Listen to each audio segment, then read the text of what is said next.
never slow up, no I don't take shit. I got no love for the fakeness. If you wanna play tough and wanna hate this, I'll always show up. I don't ever slow up, no I don't take shit. I got no love for the fakeness. If you wanna play tough and wanna hate this, I'll always show up and make a statement. I don't ever slow up, no I don't take shit. I got no love for the fakeness. If you wanna play tough and wanna hate this, I'll always show up and make a statement. Everything I do so instinctive and so passionate. Every word I move so descriptive like an adjective. I got a vendetta against people who patented being negative when you should be getting after it.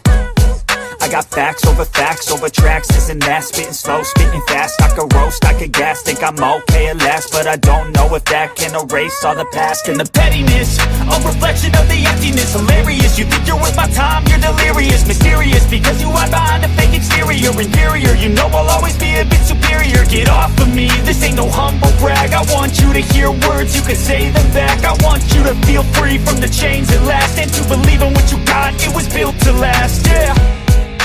Now that I've been put through hell, I never got anyone's help. I had to do it all myself. I don't ever slow up, no I don't take shit. I got no love for the fakeness. If you wanna play tough and wanna hate this, I'll always show up and make a statement. I don't ever slow up, no I don't take shit. I got no love for the fakeness. If you wanna play tough and wanna hate this, I'll always show up and make a statement. Woo! What's happening, everybody? It's your boy Leo, and welcome to the bird section. Oh! Let's jump right into it. Oh, come on. No, this is not happening tonight. Okay. Oh, I hate this shit. But anywho, let's not worry about that stuff just yet. In the meantime, let's get right into it because, hey, he came early today, y'all. Shout out to Eagles. Drew is in the building. What Hey, up, yo. Drew? What's up, peoples? What's up, family? Hey, What's going on? Hey. Shout out to Art McQueen with the Eddie, with the Yes, 80 sir. tools. He said, clock it. Clock No it. doubt. What up, Art? You know what I'm saying? What's up, Art? Shout out What's to going Logan on, fam? Motorsports is in the building. My guy, Logan. Shout out to 41-33. Leo, you go hard, my guy. No one streams much Go Birds, dickhead. That's right. Go Birds. Yeah. I so appreciate you with that one. For real, for real. You know what I'm saying? Bruh.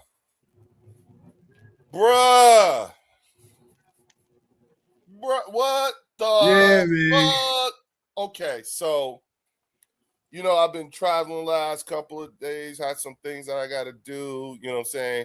I thought I was on everything, you know what I'm saying? I really had no idea, like what was happening, like what's good, all that stuff, right?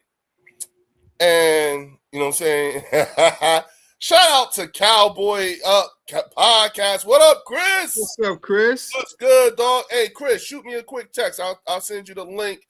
Theo, shoot me an email real quick. I'll put it in. I'll reply with the email, okay?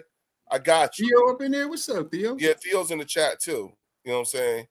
Let's get him up. Let's get Theo and Chris up in here. Hold on, let me make sure I got Chris. I would love to get their feedback on this whole thing, bro. Absolutely. Hold on. Wait a minute, Chris. I got your hold on. Let me do this. All right. Then Chris. All right. I love talking with Chris, man. He had us dying. And let me see. Do I got Theo in here already? Nah, Theo, I don't have your email address. So shoot me a quick email at birdsection2023@gmail.com. If you send me a quick email, I'll send you the thing. Angry, you go ahead, man. You already know. I already know what it is, Angry. Ain't nobody falling for that. You know what I'm saying? And okay, Chris. Hey, Chris. I sent the link. It's in your inbox. So if you get home and you figure out you got some time or whatever, and you want to hop on in here, come on. You know what I'm saying? You already know what it is. You know what I'm saying? Love to have you in here as always. You know what I'm saying?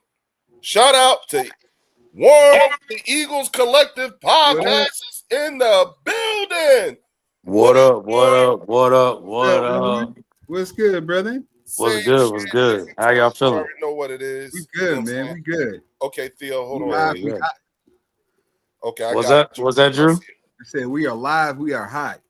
Oh, my bad. Yeah. I do have it. Okay, I'm sorry. All right. Damn. You ready for Sunday, Drew? There you Man, go, I'm ready, Theo. bro. I am ready. You ready? Hell yeah. I'm sorry about that, y'all. I was I had to get everything squared away. But Warren, I was telling Drew, I've been traveling and all this other stuff. I thought I had my hand on everything. I come back, you know what I'm saying? Last night I'm looking through stuff, and I was telling him the first time I saw that clip, I'm like, with Jalen throwing the pick in training camp, right?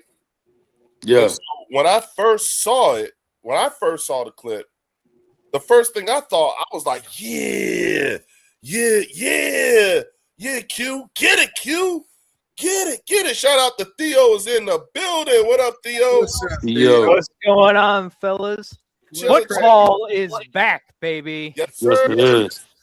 And so I'm thinking, Warren, Drew, I'm thinking, oh yeah, good play, Q. And then he kicked the ball. I was like, yeah, Q, talk your shit, dog. Talk your shit. You know what I'm saying? And I'm like, okay, the defense is giving them hell. Yeah, I like that. And I ain't, of course it's training camp, you know what I'm saying? Because I heard about the fight, you know what I'm saying? I heard about everything. So I know these dudes is like, they probably just sick of hitting each other, you know what I'm saying? Yeah. So, I was like, okay, you know what I'm saying? Let's go, you know what I mean? But then I realized, Warren, that shit I thought it was 13. No, it's 15 million 15 mil, bro. impressions. 15 million. Crazy. That's crazy, bro. Yeah, 15 million is crazy. off of a training camp interception. And they did this thing, and it was like Josh Allen throws a pick in camp, 447,000 impressions. Mhm. Jalen Hurts throws an interception in camp, 15 million. 15 million. Yeah. And I'm like, the interception? I mean, y'all ain't gonna say nothing about the fight. Y'all ain't gonna say nothing about like, hey, None like, of that matters. but that's what they. Okay, this is all right. All right. All season, people kept telling us it was in our heads and they couldn't understand. And it's fair with Jalen and the criticism and everything like that. And then you see this shit, and you're like, but it's training camp. Yeah. It's training camp. That's supposed to happen. That's when it's supposed to happen. And no, first of all, ain't nobody say shit about Q. Nope. Ain't nobody saying anything about good play on Q. You know what I'm saying? The All-Pro DB, top 100 guy. Nothing. Y'all just saw. All they saw was Jalen Hurts do a pick up the middle. That's it, and it got 15 million. Listen, if that's what you laying your head on when you talking your shit, shame on you. Shame on you. Shame on you. And it pretty much backs up all the shit I was saying the other night. What say you, fellas? Go ahead. It's crazy. Last night when I was coming home from work, I just on my way, I just like kind of peek and see what's going on, what I can listen to on the way to the crib. Right. And Vach Lombardi went live. And Vach was giddy like a schoolgirl. Like, oh, he was acting. He was almost out of character for him. You know what I mean? And it wasn't even like how sometimes you could find a humor and stuff. I couldn't even find any humor. I was just shaking my head like, dude, like you went live off of an interception. Like, that it's crazy. And then you have, other content creators that say it's that, mentioned it, that the person who leaked it or who put the footage is going to get fired. I was like, what are you talking about? That's what kind of prompted me to make my video today. Is like the video was to big up Quinyon, right? It was to big him up. And if you really look at the pass that Jalen threw, it was a good pass, because Jalen's like, I'm gonna put it to where nobody can get this but Hollywood. And if he can't catch it, then nobody's catching it. And it just speaks on that Quinyon, the type of talent he is, for him to go down and dig that ball and catch it like that. Yeah, that was amazing. Even the caption said like right on cue. Right, the caption right on cue. I think that's the caption. Yeah, yeah, right yeah. No, you're right. You're absolutely right. So it's telling you like this is a video about Quinyon, but then because of the negativity that's out there on Jalen, it just takes a nasty flip, a nasty turn, which it just shows you the hate that's out there for this young man because of his character. Like football, forget football, because it's beyond football now. His character, who he is, what he does, that you're just going to take and be like, oh, look at him. He threw an interception. Whereas you got Joe Burrow in Minnesota. Joe Burrow struggling to pick up the offense. He's low. He really having a rough time over there. Yeah, he's having a rough time over there. And we haven't heard. Joe Burrow's currently getting his ass kicked on the field. Thank you, right Theo. Now, so. Thank you. And we don't hear nothing about it. So there's a double standard here, man. Y'all go ahead. You got it. Yeah, I'm just currently watching the Lions absolutely beat fucking Joe Burrow's ass right now. So so you guys did the joint practice with him? No, they're playing preseason right now. It's preseason. Yeah, they playing right now. Yeah. Is anybody looking good right now, Theo? Yeah. So Ahmed Hassanian, a guy we picked up not in this year's draft but last year's draft. He was an edge in the 6th round. He got his first recorded sack on Joe Burrow. So that's nice. Luke Altmaier is blowing me out of the water with how good he's playing, right now. He's got a couple of picks, don't worry. But it's nice to see that he is learning under Jared a little bit. I think the fucking world of Blake Miller right now. He is an absolute beast of a man, and he's a rookie this year. So, I believe he's our rookie right guard. So he's learning, with Panay. I think, I'm having a great time right now. I'm having a great time. It's nice to see the Lions, we're getting this competent secondary down. We're learning with Altmaier. We're learning with, some of our wide receivers who are buried in the depth chart. It's nice. I'm having a great time. Now, are we losing? Yes, but I'm learning more about this team in this game right now than what I could possibly learn from training camp, because it's something I'm ready to see it. I'm ready to see what we can do with starters. So beyond the score, right? Beyond the score, what are you learning? Like, what are you seeing? What's got you pumped so far? Because what is it, the third quarter, fourth quarter? Third quarter. Yeah, third quarter. All right. So what's got you like, oh shit, yeah. The defense is performing admirably, and it's our second and third stringers right now. It's also some of the guys we picked up who have been learning like under Anzalone, who have been learning under Hutchinson and all that. Derek Moore has been looking like a fucking stud all night. So, and that's the edge rusher we picked up in the 2nd round this year that we traded up for. I think Detroit has learned, how to be a more complete defense now. And when it comes to offense, it's a little bit spotty right now, but you have a rookie quarterback who went undrafted. And you've got, some of our receivers that aren't as good, but they're serviceable. So I need a little bit more from the preseason in order to make a full judgment on what, I can explicitly say. But Right. yeah, I Okay. think Detroit's in a great position so far. And MCDC and Drew Petzing seem to be working well together so far. So let's hope it keeps up. Okay. Okay. All right. Hey Warren, what about you, man? What do you think about all the brouhaha and the shit? Like, what's your take on it all?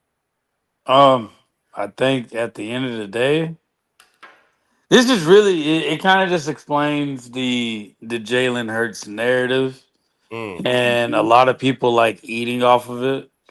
Um, ESPN eats off of it. yeah. Fox Sports eats Yeah. off of it. Yeah. Right. YouTube content creators eat off of it. It's it's giving people. I think we've seen what we heard what Vic Fangio said about Jalen. Yeah. That's the only thing that I'm taking out of it. Thank you. Like, and if anything, you want your quarterbacks to make the mistakes at practice rather than in the game. That route looks like Hollywood Brown didn't run that route correctly. That's what it honestly looked like. He Mm, didn't run the route correctly. Um, but people like Emmanuel Acho is going to eat off of it. Um, all these, all the Jalen Hurts naysayers are going to eat off of it. I just think it's kind of just bringing us out to light, and they making people think it's making the casual fans think that Jalen Hurts is not really progressing. He's struggling. Things aren't looking right for him. He's missing AJ Brown. Just right. pushing all those Right. narratives Right. to where when the season Right. comes, it's going to look a lot different. For us that's been watching, been paying attention, been doing our research, we see that the offense is getting better and it's progressing and new schemes are putting into play. So I think it's more for the casuals, if anything. But Okay. 15 And that's million views is crazy. but you know what though? Again, like I said, when I first saw the interception, Yeah, it was for I, cute. It yeah, wasn't about it. yeah, Yeah. that was what I was like. Yeah, Q. That was the first thing I thought. You know what I'm saying? And truth be told, that was update number 587 out of since camp started. So again, it really didn't. I honestly didn't think anything of it. You know what I'm saying? But you know what's good about that though? Mm-hmm. When people see that play, what they're going to see after that, because if you're going into that algorithm, anybody that looks at that view is going to create an algorithm for you. Mm-hmm. So what's going to eventually pop up next is that pass he made to Darius Cooper. Right. So when you see that, you're like, okay, like I see, who is that guy? Who Mm-hmm. is Mm-hmm. that? Let Oh, me let me keep watching this. Okay, that's Darius Cooper. So but it opens that up too. what's interesting is that me, you, and Drew at some point or another, a number of times, more than twice, have said, Darius Cooper, Darius Cooper. I even told people they call him Baby AJ. You know what I'm saying? That was Yeah. from last year or the year before. But anywho, we're telling people like, hey, pay attention. Forget Devontae Smith and Mekhi Lemon. You know what I'm saying? Are y'all seeing what's happening with these wide receivers with Dontavian Wicks and Yeah. Hollywood and Darius Cooper and Johnny Wilson's back at practice? You know what I'm saying? So these guys are getting that work in. You know what I'm saying? Mekhi was out there catching balls yesterday or today. One of them, after It was practice. today. It Yeah. was Today, today. yeah, Yeah. after practice. You know what I'm saying? So, it's like, okay, and I've said this before, Mekhi Lemon, and I get it. He's a first round draft pick. You know what I'm saying? But he's not as integral to our offense as like a Malik Neighbors or a CeeDee Lamb or George Pickens. You see what I'm saying? Or Terry McLaurin or Stephon Diggs. And I'll be honest with you. In light of the whole Laramie Tunsil thing with the Commanders, we didn't know what their offense. No one knew what their offense was going to look like anyway. You know what I'm saying? But whatever the plan was for that particular offense, that plan that we had never seen, that particular plan was also just altered in terms of how that offense was going to work, because whoever you got that's going to be protecting his blind side is going to need a whole lot of help, which means that if you're going to give him help, that changes the way you run that changes the way you plan and scheme up your offense, because you're going to have to count for that. You know what I'm saying? Not to mention, you got Cosme coming off of a major injury and with the Commanders. And then when you look at Malik Neighbors with the New York Giants, you know what I'm saying? It's like Mekhi Lemon is not as important to this offense as Malik Neighbors is to the Giants offense. Oh shit! It's not. God damn. They're not the same. What happened? What happened, Theo? We just sacked Joe Burrow, and he's slow getting up. Oh, Ooh. Yeah, I don't know why the fuck Joe Burrow is in a preseason game, but Wait a minute. didn't they have him in the preseason last year too? yeah, Yeah. Joe Burrow is. They have Cincinnati's got all of their starters out for the preseason. That's what I was about to say. I know they did that for a little bit, but you said it's the third quarter. That's It's what I the was about to third say. quarter. Warren. Yeah. Wait a minute. He's still in?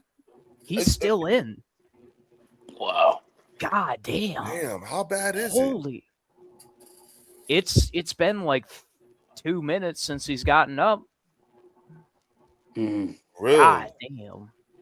So he got That's fucked making up. all those other teams thinking about if they want to start Jesus. their quarterback now. That's all it's doing. Wow. Okay, now he's getting up. Oh, okay. Yeah, they need to he's sit getting him up. down. Damn. Get him out. Get him out. Yeah, get him out of there. Oh yeah, yep. They got Jake Browning coming in. Okay, Okay. he's done. He's done. He Yeah, can't yeah, afford I'm out. another injury, bro. Yeah. That's been the moniker of this. Oh, whole they're taking year. all the starters out now. Okay. Okay, putting them in okay. place.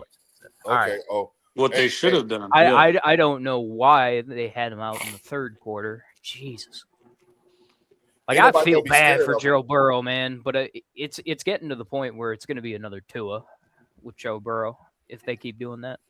Yeah, I think- like think, 2 to 3 like maybe 2 to 3 series Yeah, have him in, but That's it. at this volume, Yeah, it's that's not the even thing. worth it. Ooh, that's he got hit. irresponsible.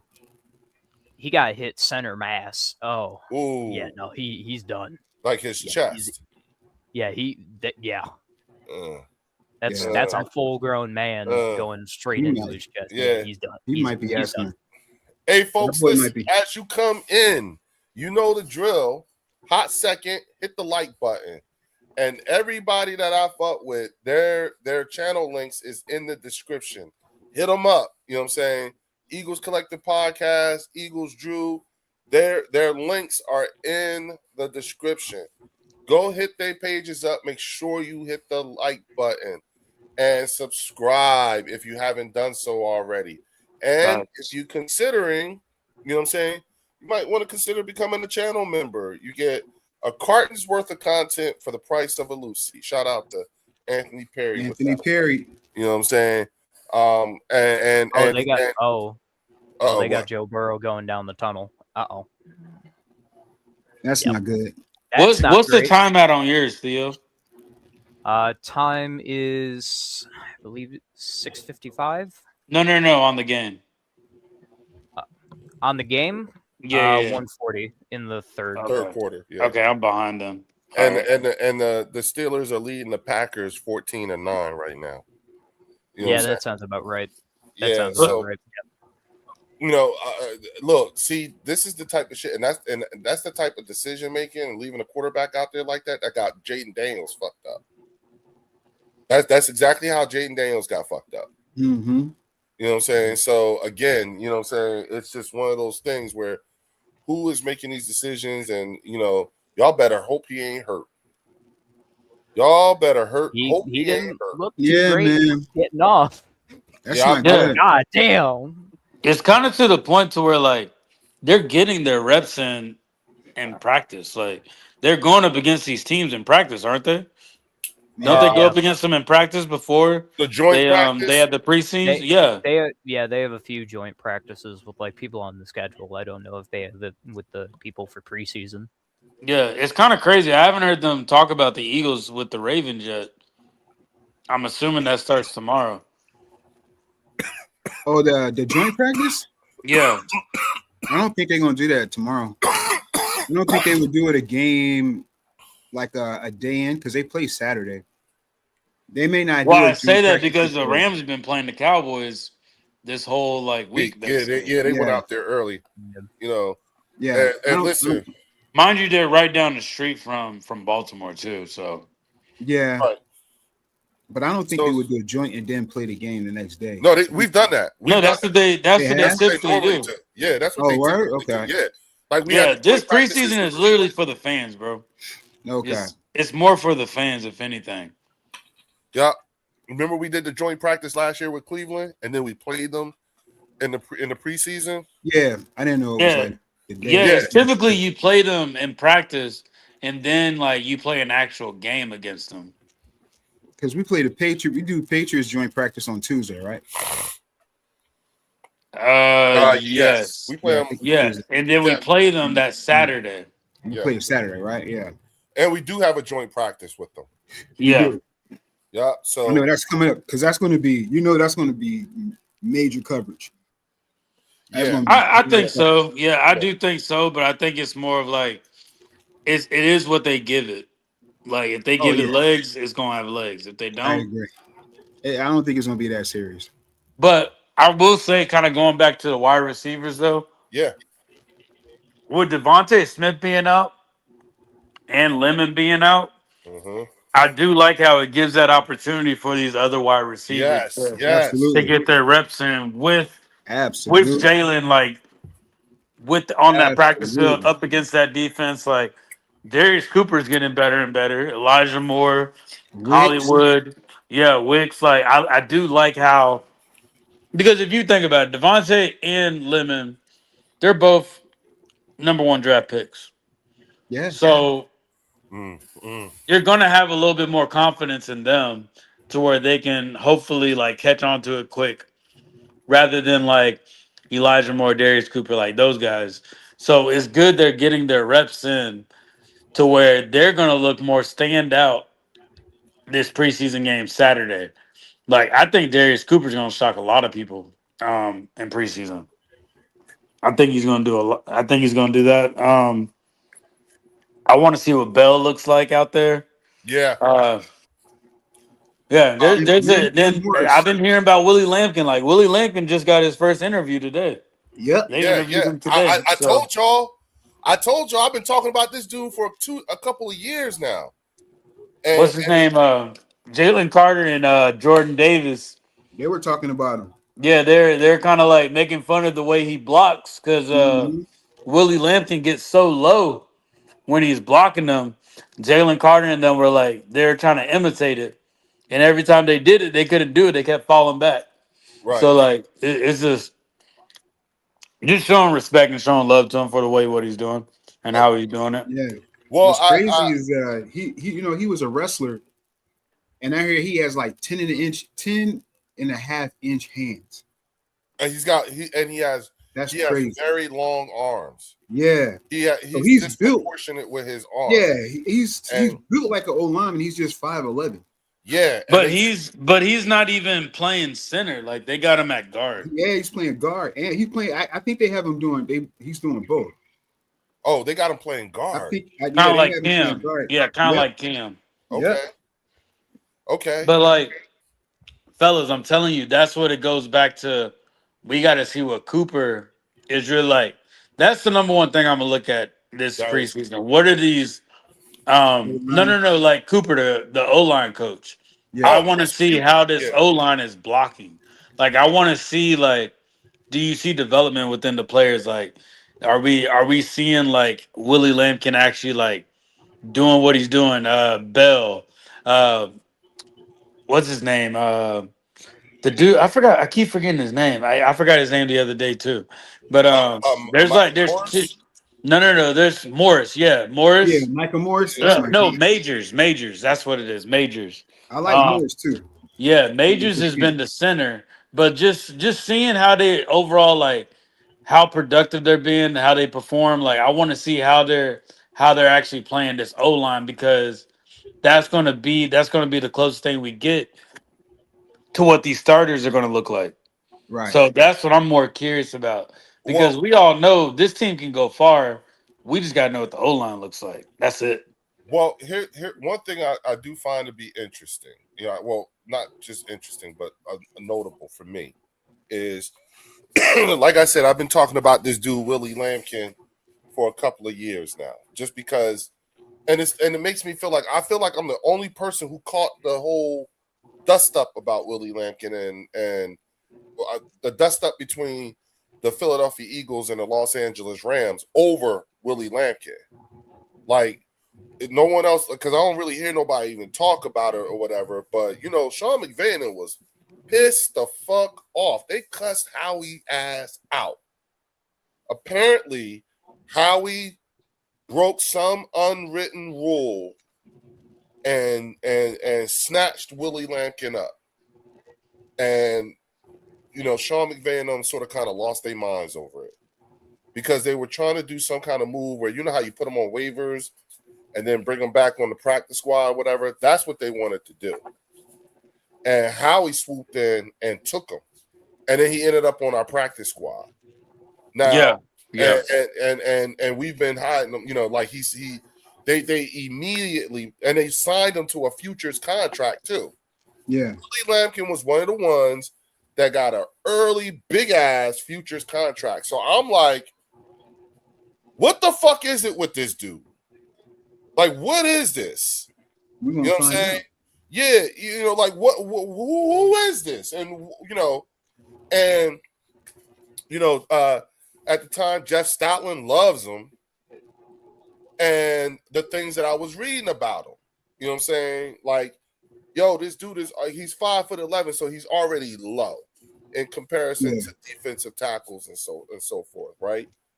But they say he's naturally strong. The reporters have been saying he's been the Willie Lampkin has been the treat of the camp, of training camp. That's what they said. That's how they've been writing about him. Willie Lampkin. That's all you hearing. Willie Lampkin. You know what I'm saying? So, and the same things, like, why? And so it's like, well, shit. But the other one too is, and I'm just like, this is I'm on that. The tip that Warren is on when it comes to Johnny Wilson. Like for Warren, this is the last year Warren's going to support Johnny Wilson because you got to show me something. I'm already done with him, bro. I'm done with him. You got Darius Cooper out there. I'm not quite there yet with this person, and I think the reason why is because I do have a bias. He's from my hometown and graduated from my high school. You know what I'm saying? He went to my college, bro. So it's like I want to support him, but you ain't doing what you need to do. I'm not talking about him. I'm talking about Holland Pierce, bro. Oh, Holland Pierce. I'm 1 year away from this is my last year of being all in, like trying to hey, I'm rooting for you, bro. You got to do it because he's got one more year with me, and that's this year. You know what I'm saying? Especially now that Lane has decided that he's gonna leave. Okay. Holland? Nah, that's Bell's spot, bro. I know, but I'm just saying, Holland got to do something. Like, yo, you got to, at least become the backup. Become the backup that I could believe in. They'll have an opportunity. This dude have an opportunity. This dude is 6'9" or 6'10", something like that. Big boy.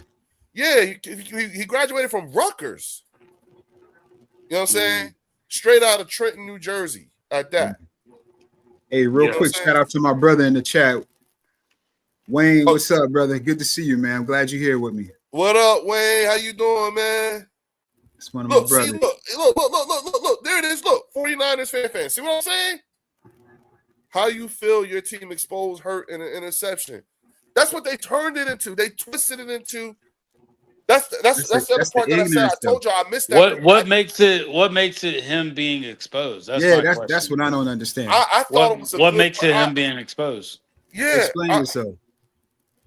Yeah, I really thought for me, when I saw the video the first time I saw it, I was thinking, hell yeah, Q, yeah, you know what I'm saying? And I look at it like this: it's troll candy. That's all it is. Yeah. It's troll candy. And then like the Philadelphia, the marketing department, the social media department, all being fired. They exposed. Yeah. I'm sure, like on the real, I bet money because you know what?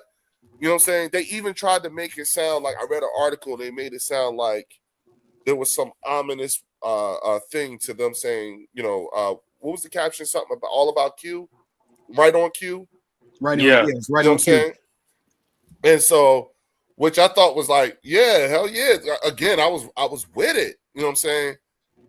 But then I will say our media department is not the best either. I say that just as far as just like the things they have them do is kind of like a little corny. I'm sorry. Like they do have some corny stuff going on. But That's my only thing. But here's the thing though, dog. Like this the part that kills me. You know what I'm saying? That wasn't his first interception. No, of course not. You know what I'm saying? That wasn't his first interception. That's number one. Number two, that wasn't the first highlight reel of Q. You understand what I'm saying? Yeah. Like it's literally been to Warren's, to Drew's point, it's literally been a back and forth type of thing. You know what I'm saying? One day the offense is winning, the next day the defense is winning, and vice versa. You know what I'm saying? So, because there was a highlight reel of Q on shout out to Philly D with the 440 joules. He said, "Uncle alert!" You know what I'm saying? You know Philly D, what's oh going shit, on, bro? Marcus Blackman is in here too. Lord have mercy. Yeah, Marcus. Pickens made Quinion look fraudulent. So you say, come on. hey, Okay. That's a like. Yeah, that's a like. That's a Yes. That's Hey a like, y'all, guys. we should get a like for that. You know what I'm Yeah, saying? that's a like, please. You know, and then God look, damn. Angry Cowboy talking about they shouldn't have posted it. Real talk. But why? But angry. Why shouldn't Why? they? Yeah, Why? why shouldn't What they? is Why? what is the reason for LA? not posting it? Yeah, what's the purpose for not showing it? Like what? I don't understand that. What is it? You know what I'm saying? Like that's the part. You know what, Angry? If you want to come in here, You had an all pro get Come intercepted on, by an Angry. all pro. What are we doing? Come on through, bro. yeah, Bring come your on in here, perspective. Angry. If you can handle it, come on in. Goddamn, You know what I'm these saying? third I'ma stringers send are making me I'ma send you believe the link, again. Angry. I'm sending you the link. You said they're making you believe, Theo. They're making me believe. Hey, Yo, look did at y'all what they do did something against with the y'all's Starters. uniforms? Did y'all Stop it. change y'all's uniforms? What? Did y'all change y'all's uniforms? Yeah, we were. The NFC North was due for the uniform change. Okay, because it looks like the blue is a little bit darker than it was last Yeah, year. Angry. Come Yeah, on. it is. It is. Come on, Angry, if you The can. alternates Yeah, are that's supposed to be right. fucking If lit. you can handle it, Yeah, I like it. you know what I'm saying?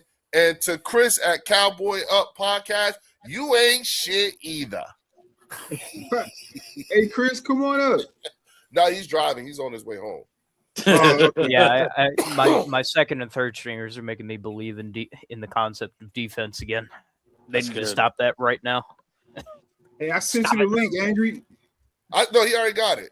Oh, okay, cool. He already got it. He already got So it. Dan Campbell is not necessarily like the defensive coach. He's No. really just a CEO coach right now. Yes, he is quite literally aggression personified in coaching Okay. form. Okay.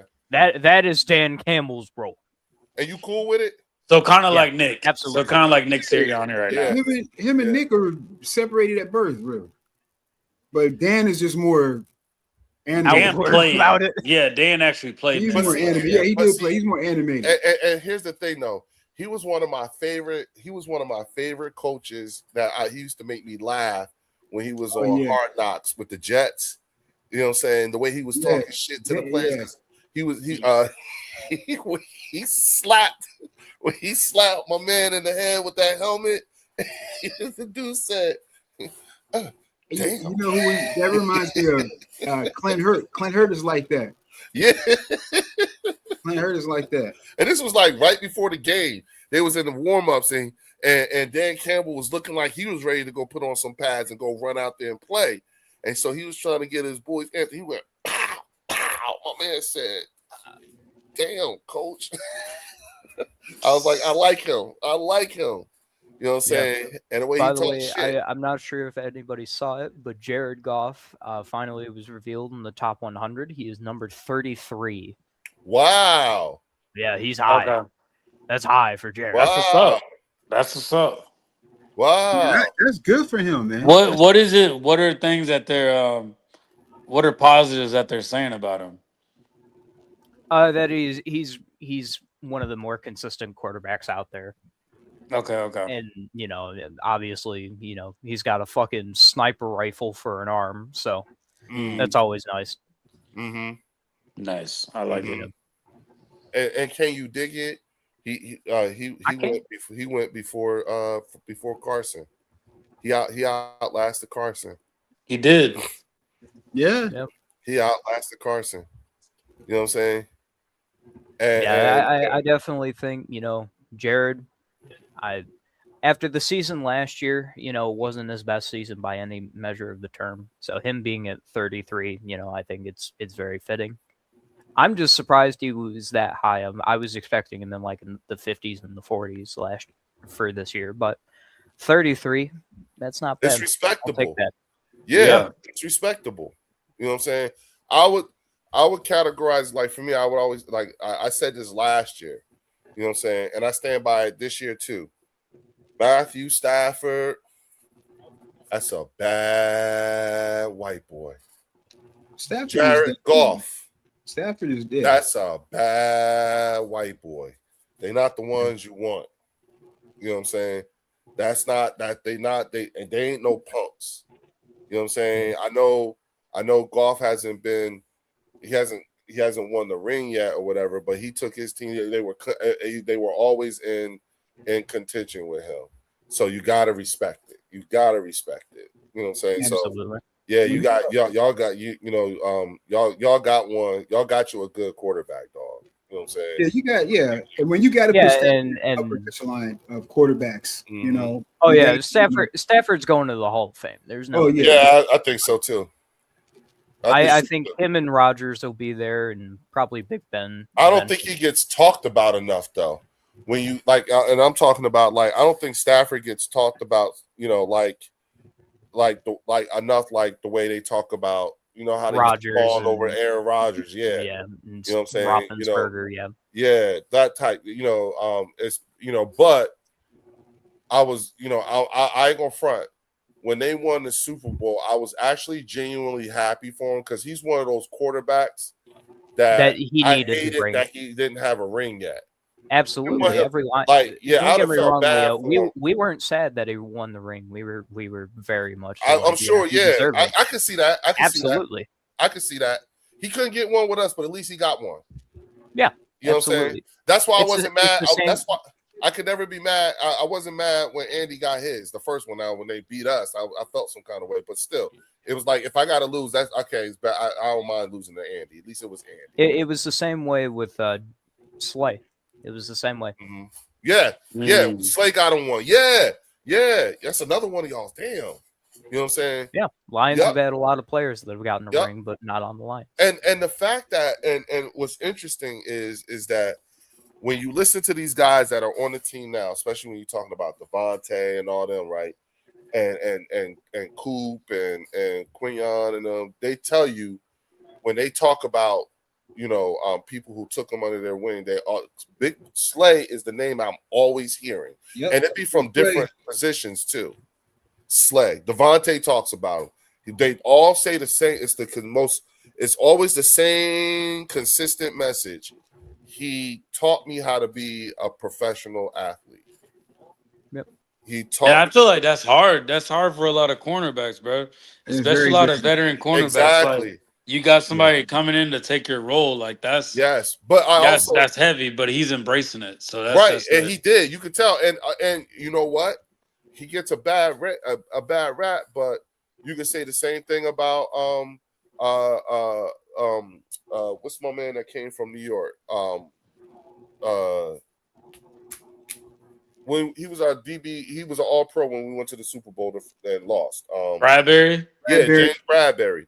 I hear his name come up a lot when it comes to the youngins on the team, and I also hear and then I remember how C.J. Gardner Johnson was. You know what I'm saying? Like he called Cooper DeJean and Reed Blankenship and them like his young bulls, and told them y'all got it, y'all you know what to do. Da da da da da. You know what I'm saying? Yeah. And so I like that. You know what I'm saying? Like when we have these guys, that's why like. Do you know how good the Rams are going to be for the next few years, even after Myles Garrett is gone? Because these youngins are going to have Myles Garrett and Aaron Donald on their team in practice every day. You know what I'm saying? Did you see Aaron Donald's workout? Yeah, I Aaron Donald's stupid. Aaron Donald's crazy. Yeah, and I'm like, Hey, and you Drew, got him they coming said back? Phil Rivers was crazy, but that motherfucker came out of retirement. Yes, he did. Yeah. Yeah. He wasn't Bro. ready. Bro, I was in college when he was at NC State. And Goddamn, Phil Rivers, man. Yep. And him and Torrey Holt tore it up. Rivers. And Philip Rivers used to talk big shit. That's another one. That's a bad white boy right there. That's a bad white Philip Rivers. Yeah. He was the original bad white boy. Nah, man, that was Brett Favre. That was Dan Marino. Oh, That fuck was, Favre. Yeah, nah, You know what? Fuck Brett Favre. You know, Hey, kind of you know what I'm saying? bullshit. That's that PTSD talking. I thought y'all would have Yes. said John Elway, low key. Elway, it's another one. Yes, Hey, John Elway's another Elway. one. Jim Kelly. Shit.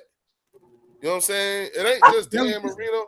Jim Kelly, he went to 4 in an AFC championship game, 4 Super Bowls. You know what I'm saying? That's crazy going to that many Super Bowls and not. in a in row. a one. row. In a Four in a row. row is crazy. In a row. Dog, look, bro. What's going on with the Bills, bro? Like that's crazy. Bro, Like they you've went had to the- Kelly and now you got Josh Allen. Bro, they Can't went get to over the hump. They went They to can't. they went to the Super Bowl every year I was in high school and my freshman year of college. Yeah, I remember that, dude. That was And that they got like you see what I'm fucking saying? disintegrated every year. There's a kid that played on our high school football team. His name was Danny Abate. You know what I'm saying? And he was the only kid, literally the only kid in my high school that would be walking around with a Bills jacket, starter jacket. He talked shit every year. That's okay. And it just seeing him get his heart broken. You know what I'm saying? And Year after they had some year squads, after man. year. They had some squads. right, Theo. That's why I try to temper the things I say. I understand, dog. I understand. Trust me. You know what I'm saying? I understand, know. bro. I I'm know trying what to it be- seen is it through to a have friend. your heart Try to shattered be considerate. year after year after year. Yes, we do. Yes, Yep. we do. Yes, we do. Me and Drew know it longer than Warren. Yes, we do. Oh yeah. We remember. We're not. Yeah. We're only 10 years removed, bro. All right. Yeah. We're only 10 years old when it comes to being on this side. You know what I'm saying? Yeah. And listen to me carefully, Theo. Okay, listen to me very carefully. I'm gonna tell you this, and I'm telling you the God's honest truth, right? When your team wins their first Super Bowl, right? The first thing the other fan bases in your division is going to do is they're going to tell you how many more Super Bowls they need that they have over you. Okay. Well, you see, Here's the Leo, thing. they've already been doing that. We're Right. accustomed to Exactly. They do that now. Right. Now. that. But the only ones who can't speak about it are Minnesota because they lost their 4. Oh yeah, They don't sure. have Yeah. theirs. All So- right, so that's what I'm saying. But here's the thing. Right? When they do that, whoever does it, would be it the Packers or It'll the be the Bears, whoever does Bears. it, right? Here's what's going to happen. Especially now that I know they've said it to you a lot already, right? Oh yeah. You're not going to give a fuck. Marcus. No, Nah, you don't. You're not You're gonna care. you're so not going to give a fuck. It's they'll tell It you, don't even matter. like Cowboys and fans do. They tell you, oh, you're the little brothers of the NFC. Yeah. Hey, You're Marcus is doing it brothers. right now. So Yeah, we have Oh, yeah, five. that's all Marcus got. 5 is greater than 2. And here's the thing, right? I don't think they count unless you've seen them. That's just me though. Yeah, well, but see, here's Facts. but here's the thing, though, right? And this is what I try to explain. Theo, there are more people who do not know the world when the Dallas Cowboys had 0 Super Bowls.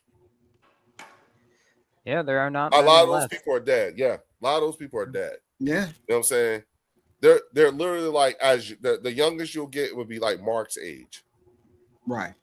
You know what I'm saying? In their 60s. The people who remember when Dallas won their first Super Bowl. You know what I'm saying? So My grandmother, who was born in 1938, remembers the last NFL championship the Lions won. right. See? So that being said, the people who have never lived in the people who have known the world when the Cowboys had 0 Super Bowls, you know what I'm saying? They're generating out. You know what I'm saying? They're going into your nursing homes. They've been retired for a while, all that stuff, right? Expiring. Yes, all that. All that is happening in real time for them. Okay. Now, Yep. you have to be 11 years old. 11 years and older, you know what I'm saying, to remember the world when the Eagles didn't win a Super Bowl, had 0 Super Bowls. Yeah. And at 10 and 11 and 12, you are not conscious of football. Sure, there Yeah. might be pictures of you wearing it Yeah, because you're your not- parents put you yeah. on that shit, but that's not Yeah, true. Leo, you don't want to ask that question to Lions fans because it is like they can barely remember anything anymore. No, They have to be 70 and older. no. Listen, no. Because you have 0. The clock Yeah. starts the moment you win your first. That's That's it. what I'm telling you. And so the people who remember the world before, like, how old are you now? I am 22 as of Okay. last Sunday. Okay. You know what I'm Happy saying? belated. Think. Thank you. know, yeah. Think. You know what I'm saying? Like, and that's what's happening with us. You know what I'm saying? Because right now, you only got to be 10 or 11 to have known the world when the Eagles didn't have a Super Bowl. And there's a lot of us here. You know what I'm saying? And what's interesting is that, and I said this the other day, we all remember how the other fan bases were. I was on a NFC East roundtable and I was talking my shit. And Angry said, Cowboy fans, is this how we were? Yes. No, y'all were worse. They were Y'all were worse. They were You know what I'm saying? worse. Theo, here, yes or no, if you can empathize with what I'm saying, okay? Yes or no? When the Dallas Cowboys, the New York Giants, and the Washington Commanders had their Super Bowls and we had 0, those fan bases were trifling, ratchet, outright disrespectful, Big time. and ignorant as hell. They were 10 times worse than what we could ever be. We ain't got there yet. Nah. The But you- only way I could sympathize with it, Empathize. No. Empathize. empathize, Yes. is Like that 20 description of them. Is that how you could you say that about the Green Bay Packer fans and the Chicago Bear fans when they talk about you? I can't. I cannot. Yeah. Go. But you, The only year where that would have ever been applicable was when Aaron Rodgers won his Super Bowl. That was the only year. But that's because you remember it. That's because I remember it. Right. And that's But- because you know, But the NFC North isn't like it. What the Cowboys were in the 90s, you know, we're not, you know, that hostile of an environment. But when I remember some of the most ratchet shit going on in Green Bay when they won their Super Bowl with McCarthy and Aaron Rodgers. And that was Percocet Rodgers. That was prime Aaron Rodgers right there. So Right. there, other than that, the problem with the NFC North is we've been beating each other for so long that new and, you know, overly complicated insults just don't work anymore. See, that's why I said the NFC North is one of the most tempered rivalries until you know, the season starts. Yeah, you guys don't go at each other like the NFC. I don't think any division, well, maybe the AFC West, because the Raiders and like Denver and well, you know what? They got kind of a nasty. Well, wait, Theo, They're all pretty are close we to each really other that- too, Drew. Yeah, they're right there on top. Yeah, of they're each other. kind of close to each other as well. Theo, are we really that bad? Tell the truth. Yeah, we're bad, bro. Yeah, we're bad, bro. Yeah. Yeah. Hey, It- 'cause the, you know- N- the NFC East, and I would argue probably is the worst. the AFC North is probably the two worst. Yeah, Steelers and comes- the Ravens. Steelers, Ravens. Ooh, yeah. Yeah, You know, that gets that's pretty horrible. Cleveland, The Cincinnati. only they get- time the NFC North really becomes like a fucking problem when it comes to the rivalry is Packers playoffs. Bears. Yeah, Packers. Packers, Or I Bears, feel like when they're all good, bro. Like when Mhm. when that whole division when is it's like good, the yeah. standout players, like that's when it's dangerous. Like Yeah. I think they're going to be dangerous. I think all those teams except for don't sleep on the Vikings. I take that back. I think all four of those teams are going to be dangerous this year. I got three coming. I'm out. not worried about Green Bay. I'll be honest with you. I'm not worried about Green Bay. I don't think. I think Green Bay's probably gonna be last. But this is how I look at it, Warren. Like there's 7 spots in the playoffs, right? So what teams make that 7th spot, right? Of course, the winner of the division, that's 4. So what other 3 teams, wild card teams, make that division? You know what I I'm can saying? see Vikings or Bears taking I the can slot. see the Vikings or Bears. I can see all 4 of your teams. I don't think all 4 will make it, Mhm. but 3 out the 4 can make it for sure. Yeah, one is Right? going to have to be sacrificed. Somebody's going to be left out. That's why. Oh shit, y'all. Oh shit. Oh Uh-oh. shit. What we got? Who coming to the stage?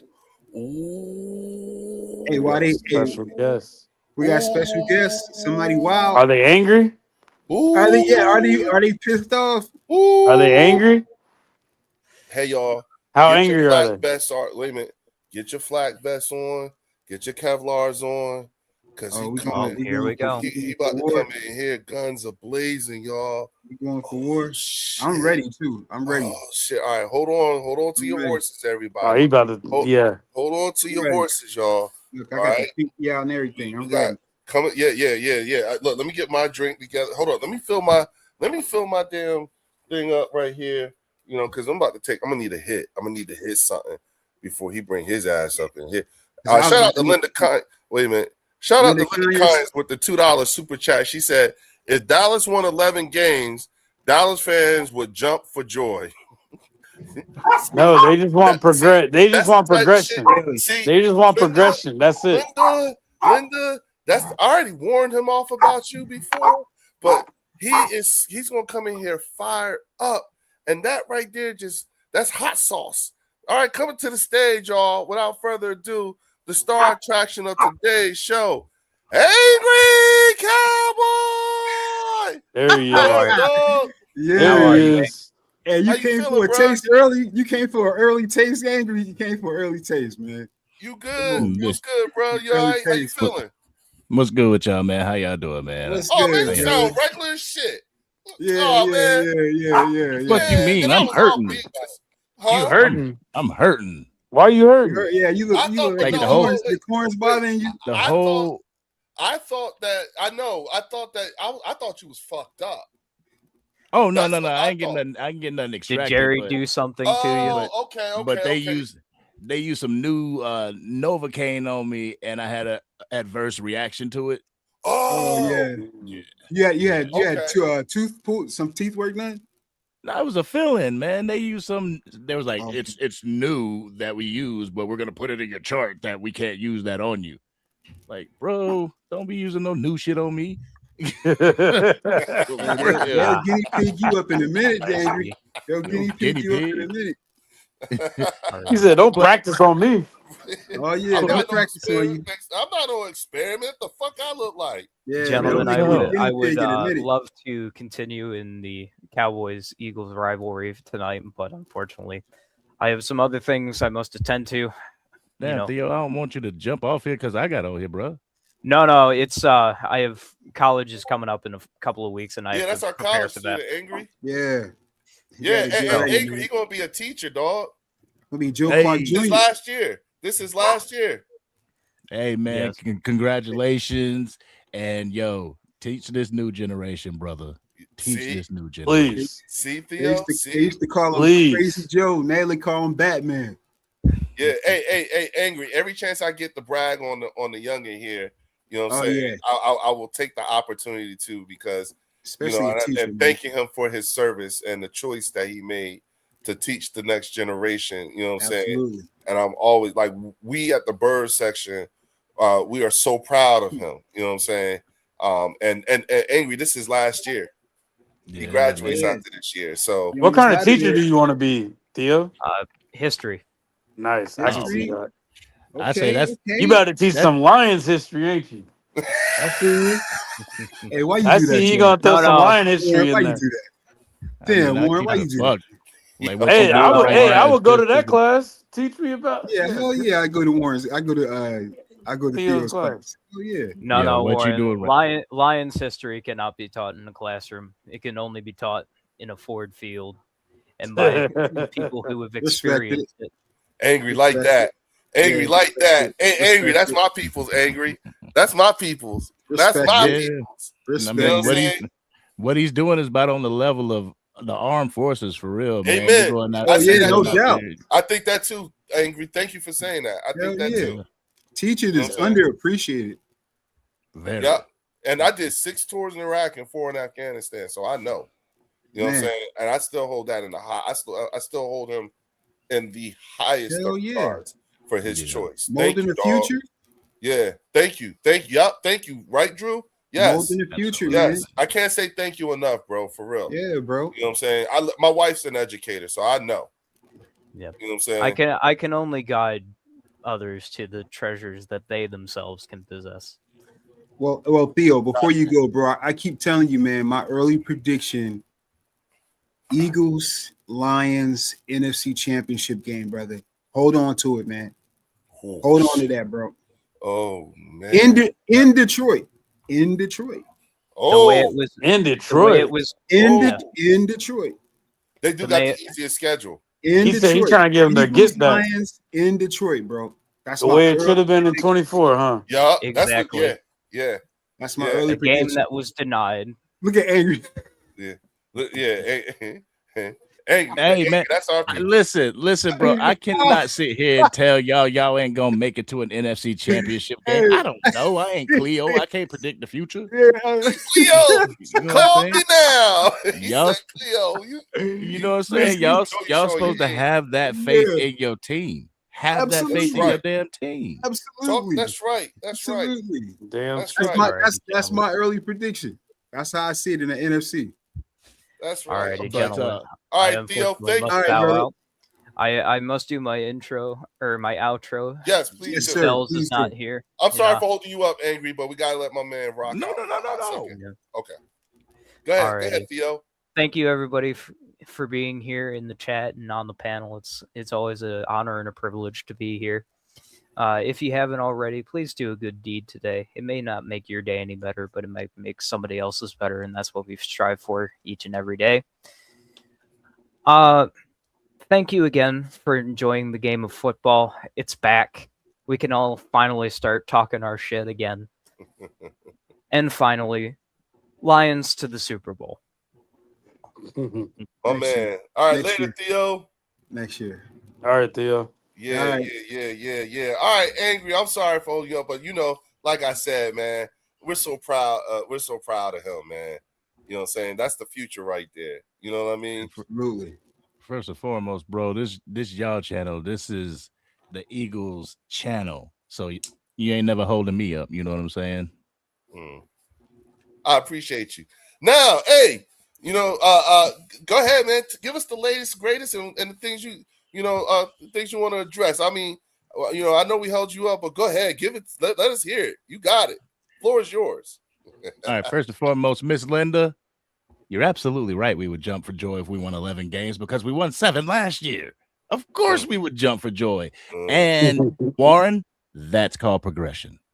If we were to win 11 games, that's called progression. If we were to make it to the playoffs, that's called progression. Just because somebody says progression doesn't mean like, oh, we're going to settle for 8 games. Right. You know what I'm saying? Yeah. So right. I think that's where Hoodie was coming from whenever you guys were doing your thing. Hey, well, it wasn't broken down clearly, so I needed clarification. I was trying to confirm, so. But go ahead. I will keep it 100 with y'all and everybody in the chat. The reason why that video got 15 million views is because of how you guys forced Jalen Hurts on everybody else. What do you mean by that? What? Yeah, explain. What do we mean by that? Yeah, okay, if you spend a day on X, if one quarterback is being talked about and Jalen Hurts is not in the conversation, someone will interject Jalen Hurts into the conversation. Let's talk about the top 10 list. Because he wasn't in the top 10 list, everybody else in the top 10 list is crap, except Jalen should be here. Jalen should be over this person, over that person, over this person.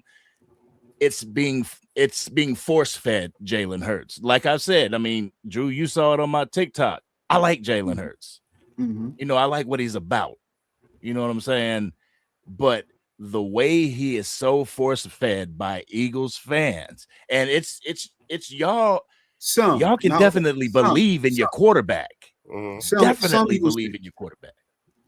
But at the same time, we don't have to believe in your quarterback the way you guys believe in your quarterback. Facts. That's there. Yeah, but no, wait, hold on. Got you.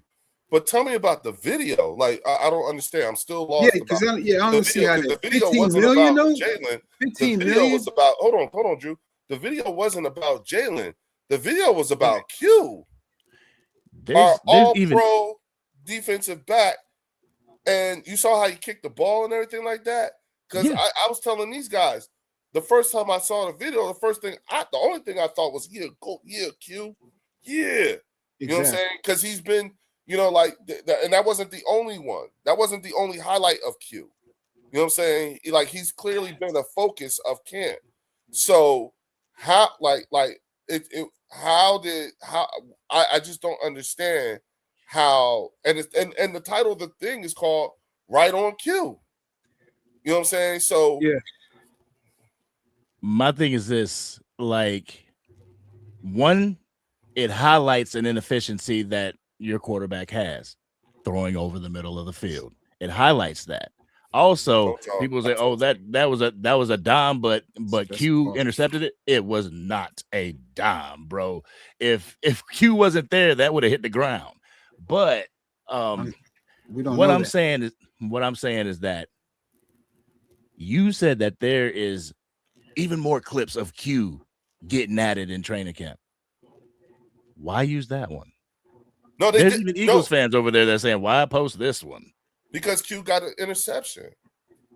Got an interception, and that wasn't the only interception, but Q got one.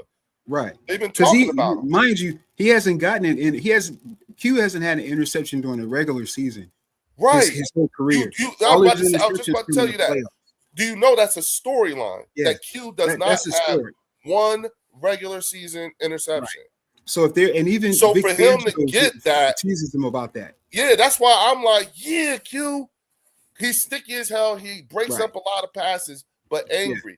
This guy made all pro without one. He has not ever caught, and since he's been on the team, he has never caught one regular season interception. So to see him catch the interception, you know what I'm saying? And they say right on cue, you know what I'm saying? I think the people outside the fan base aren't aware of the fact that Q has never caught an interception during the regular season. As You good said as he caught he one in is. the playoffs, right? Yeah, all of them came in the playoffs. Yeah, Yes, sure. only in the playoffs. Yeah, he I has think he four. got Honestly, two I'd on the rather have- 49ers. So Yeah, he got Yeah. two. playoffs. So yeah. I'd Nah. rather have my guy make him in the playoffs than the regular season. Oh, I know, Exactly. but No. That's a fact. Yeah, That's a yeah, fact. Hey, we Yeah, ain't That is a nobody's fact. complaining. That is a fact. Look, Nobody's it's not a complaining. complaint. No one's Yeah, complaining. nobody's complaining. It's just one of those funny little quirks Right. about our team. You know what I'm saying? And everybody knows it because they, like we said, he's sticky as hell. He breaks up a lot of passes and all that stuff, and he's come close. Like CJ grabbed one from him. You know, like it's like, oh, he almost had it. You know what I'm saying? Mhm. But Okay. that was what the focus. I think that for Eagles, for most of us, that was what our focus was. It didn't matter who it came from. Q caught the ball. Okay. That was That's great and all. But keep that in mind when it's other teams as well. Because if Dak Prescott throws an interception in preseason, it's getting posted by Eagles fans. He threw another interception. There was even videos from last preseason where people say, "Oh, Dak throwing interceptions." We like joint practices ain't even happened yet. Yeah. But then Not 15 when million. Cowboys fans were 15 million? online and they were happy with the results of what happened with the Rams, we were happy with the defensive showing. People tried to piss in everybody else's Cheerios, tried to be the wet blanket, the cloud on a sunny day. Oh, it's just joint practice. But now, because it's your team, it matters. That's the thing. The consistency. well. Like if it matters to y'all in practice and shit like that, it should matter to every fan base. Yeah, but I push back with Angry. I hear you, but 15 million. 15 million is Come excessive. on, dog. Like you're That's 1,000% correct. But 15 million. And see, 15 million, like that one, and that's all anybody saw. yeah. I mean, even with everything you said, don't that doesn't that mean like that's a little extra, right? Even beyond it's what more than you're a saying. little. Like really, 15 Like I said, million. 15 million, man. Like I said, when Also people- remember, ain't nothing else really going on I right just- now. yeah, I'm So with you. it is That- something I'm to with talk you. about. I'm That with you, too. but I think that my point is this. Because everyone, like you said,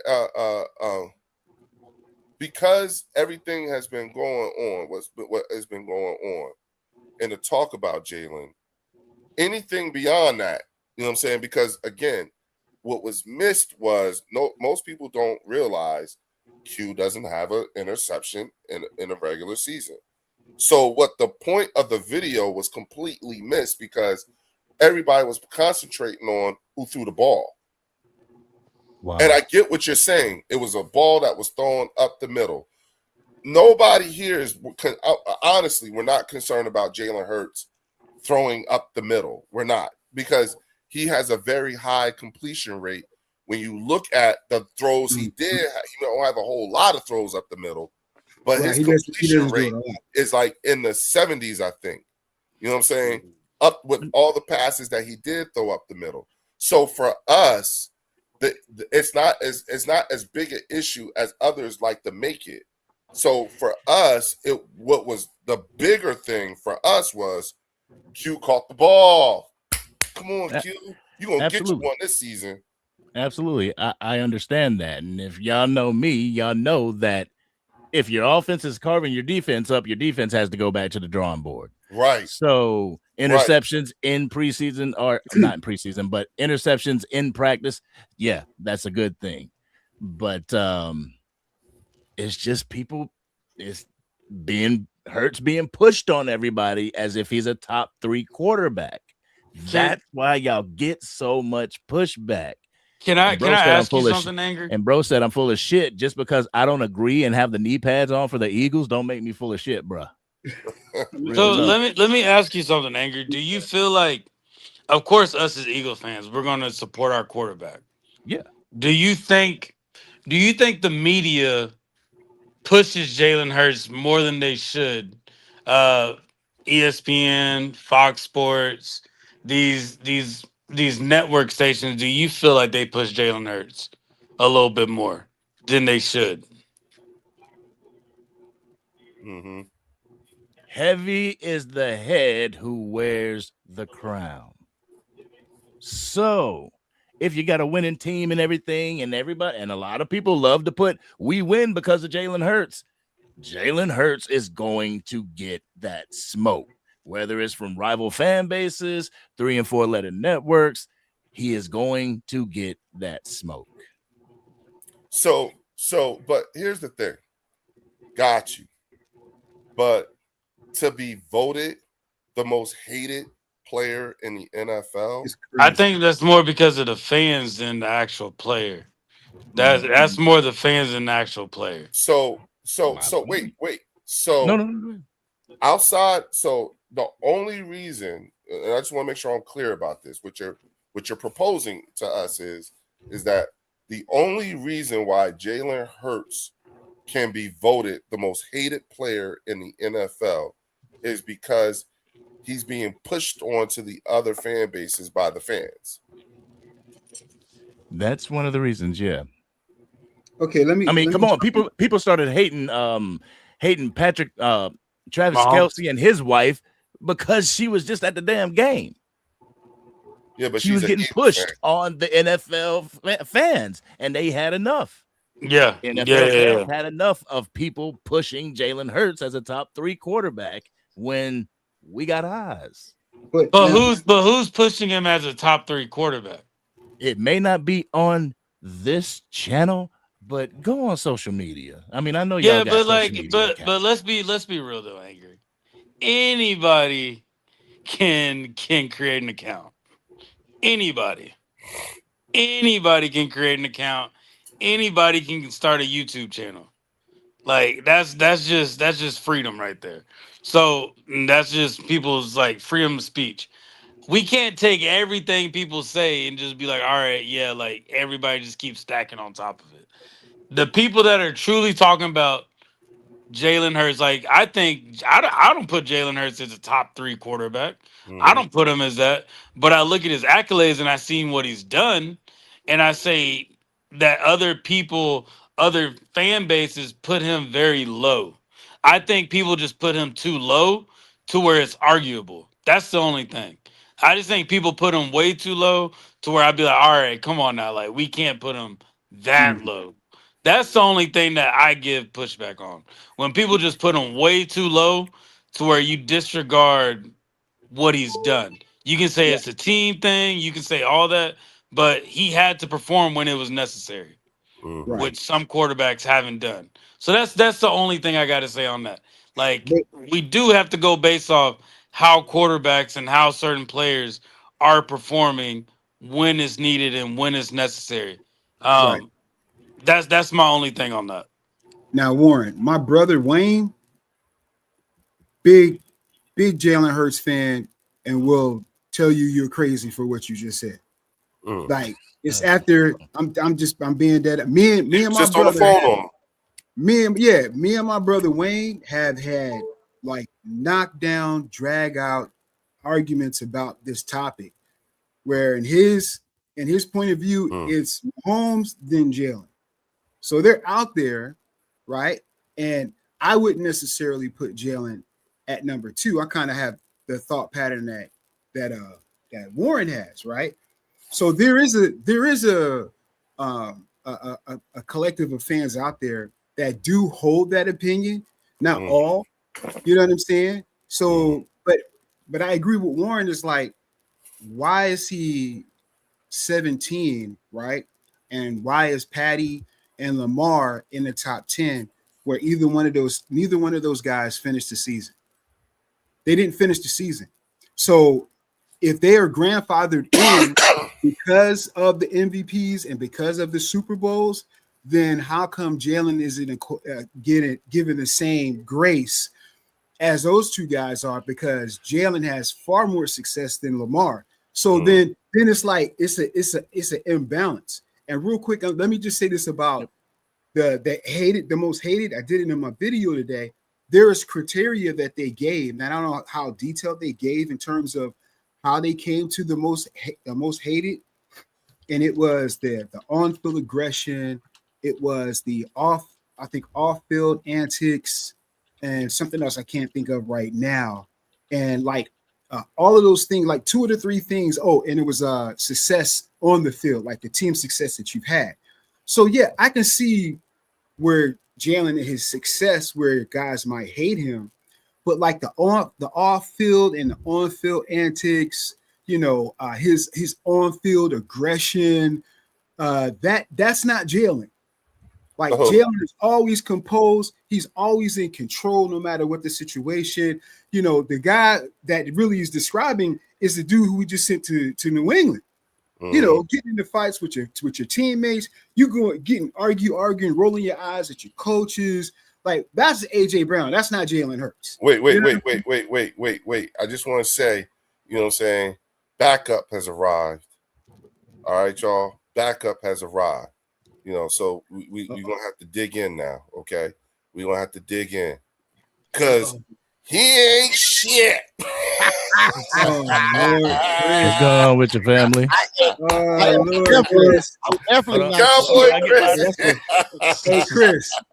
Chris, is that a 1-star rating? Is that a 1-star rating? Well, it's an old joke. That's a 1-star rating. Listen, we got Avery baby. Oh, hell no. Look. Avery going to pull out his. Yeah, those put are, up the 1-star ratings. 1-star ratings. 1-star rating. That's Man, all come it on. is. 1-star rating got us 5 Super Bowls. You catch up, player. Catch up, player. Hey, Catch up, player. There it is. Say less. Say less. Now, come on. There it is. Let's not act as if the Philadelphia Eagles had 5 Super Bowl victories and the Cowboys had 2, and we had just gotten our second one, that y'all wouldn't be saying catch up. Catch up. Yeah. Oh, hey. Hey. But we can't admit the fan bases are different though. Yeah. To where the fan bases are a little bit different to where Absolutely. the fans would probably be maybe not even trying to go to the games like that if the teams were just not trying to do something. If it's been that long, but they know the seats are still getting filled up, that lets you know something. That's facts. And didn't the Eagles, aren't they known for like pushing their we're the only ones who did it. Who didn't they like push out their owner? Yep, we're the only fan base that has done that. That's facts. The only one. And listen, I'm glad you said that. Listen, with all due respect, Jerry Jones would never do the stuff he does in Philly. Dak could never spend 11 years in Philly with a 2-5 record. We'd have got rid of Dak 4 years ago. He wouldn't have a No way record the if he fans was of on the Philly Eagles. would put up with that. He'd have been out of there. He'd have He been wouldn't out have of had a there. 2-5 record if he was on the Eagles. Let's keep it a No. But Angry, what he's saying is what he's saying though. Angry, I think what Drew's saying, he's having a point though with it. Like for it to be this long with this same quarterback that hasn't gotten you to where you need to go, Philadelphia Eagle fans would have tried to push him out. Yeah. That's what he's saying. Like he would have tried to push him out by now. Like, bro, think about it. We were having signs outside of the NovaCare Center to fire Sean Desai after 7 weeks. Facts. Like signs outside to fire this person, fire that person. Like they just don't have the patience like that. People were standing at the entrance, run the ball as Nick was coming in. People were like, yeah, you know, and the way we were able to push out the owner, you know what I'm saying, was back then you had to have, there was rules that you remember when you had to have sold a certain amount of tickets in order, or you have a TV blackout, and motherfuckers did not go to the games. So it was costing us. Yeah, and it was costing them so much money. You had to sell the team. You know what I'm saying? Me and my brothers grew up going to the vet, bro. And listen, if the fans didn't buy the tickets, you ain't see the game. Yep. You didn't see the game. Yep, you could not watch the game. Yep. Yeah. On TV. You know what I'm saying? Be a TV blackout. They still play it, but wouldn't be nobody be at the games. Would nobody be there, dude? That was you know, so it was like that's why we're like we see what that kind of feeds into the narrative in terms of when we talk about the difference between us and you guys, because you have not seen the kind of success since that you're looking for since the 90s, and year after year you guys give this man your money because and you see it because they're the most valuable team in the league. How are you still how is it possible that you're still the most valuable team in the league and you have not seen a Super Bowl in 30 years? The fans have to take some accountability for that. That right there. Yeah, that right there is when we hold your fan base accountable. Like, yo, y'all giving them y'all money. Can I answer the question? Sure. Okay. All right.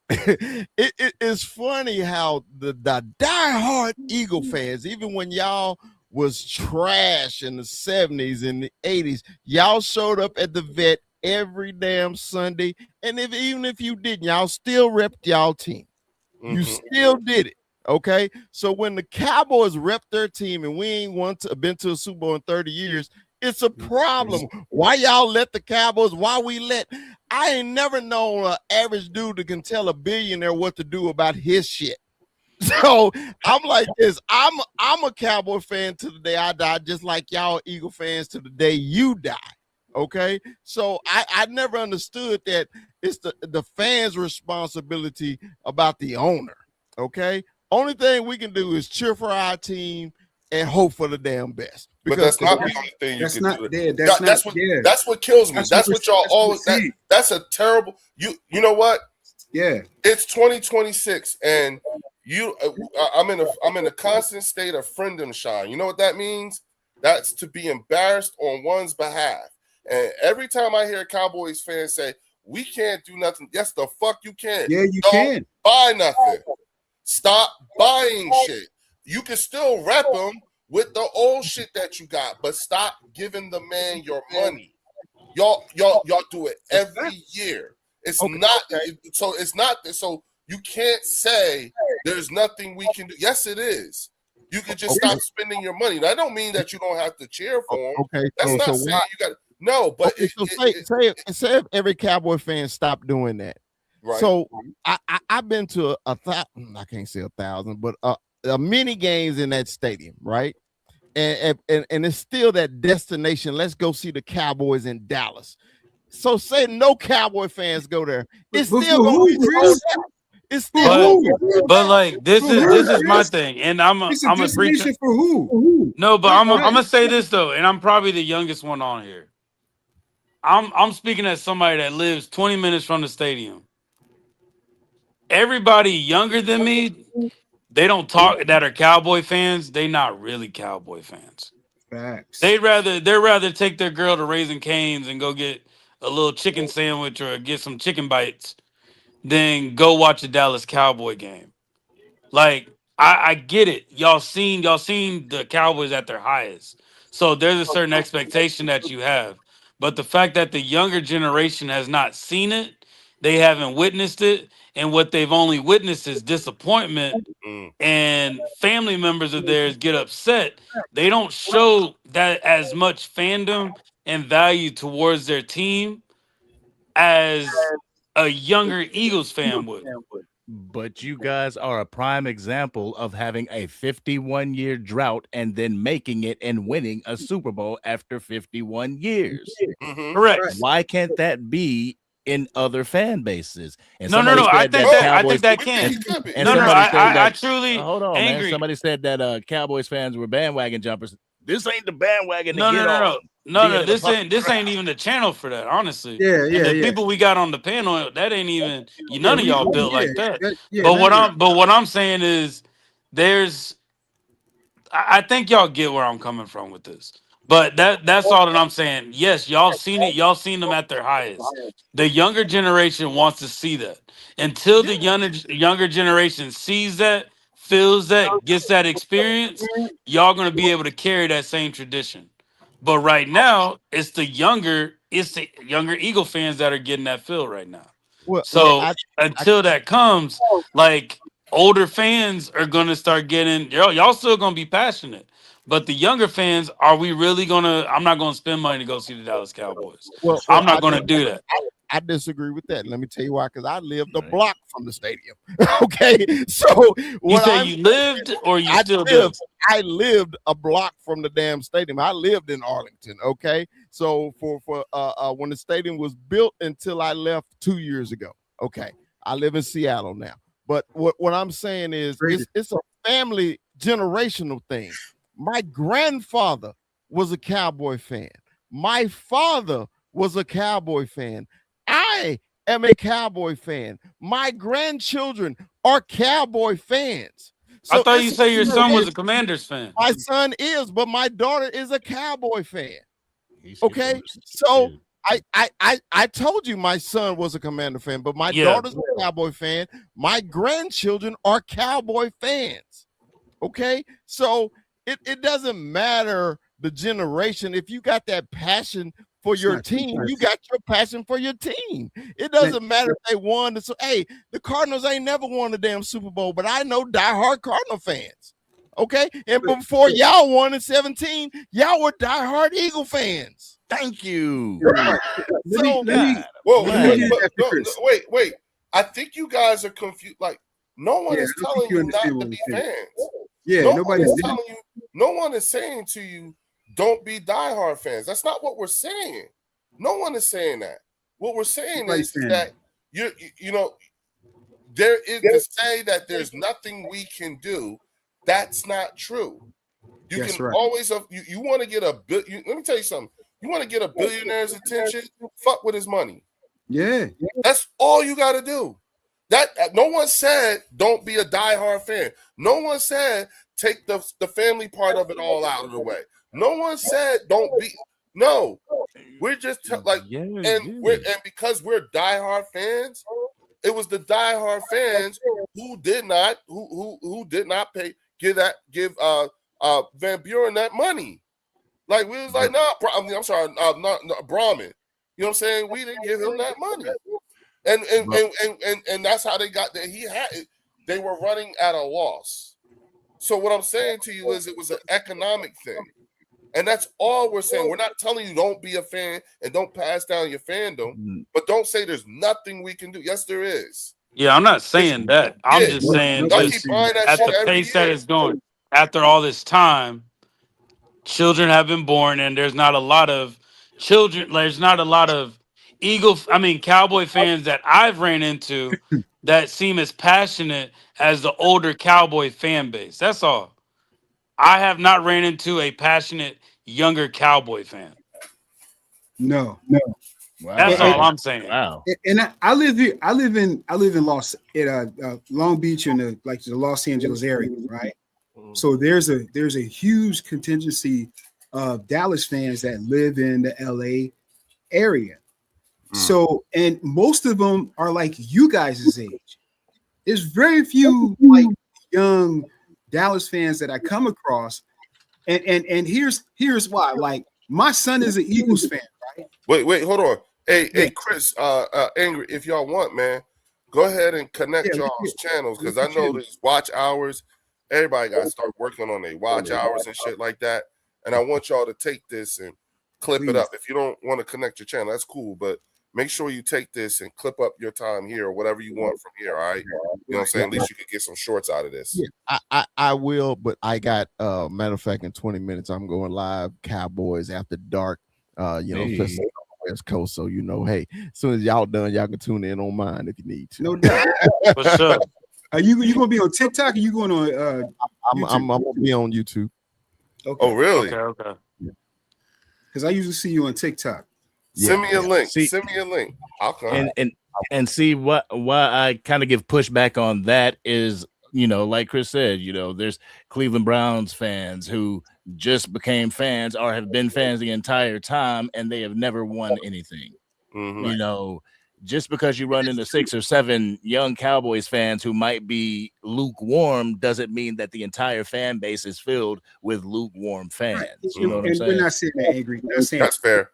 That's fair. That's fair. Because Angry, I'm saying that my That's what I'm son getting is from what Warren said. well, no. I think you're misunderstanding what Warren's saying because my son is like Warren's age. Right? And so my son's fan experience as an Eagles fan is different from mine, Angry. Like I became a fan in 77, right? So in 77, I was a fan watching my dad and my grandparents and aunties suffer as Eagles fans because we weren't good. Then the 80s came, we picked up a little bit, and the 90s picked up a little bit, fell off, and then the 2000s come, and now this is when my son is old enough to be a fan. His fan experience is different from mine. All he knows is winning. So, like, I didn't know that until I got older. So it's like, it's you guys can do something about Jerry Jones and not just taking to be like, oh well, that's what Jerry do. I'm gonna go ahead and buy these jerseys, these hats, these t-shirts, and still say, how about them? We still them boys, and you still not getting the satisfied, experience that you feel like you deserve. You can do something. And y'all got Stockholm syndrome. There's only one fan on YouTube, a Dallas fan that I've heard say, "I'm not buying no more crap.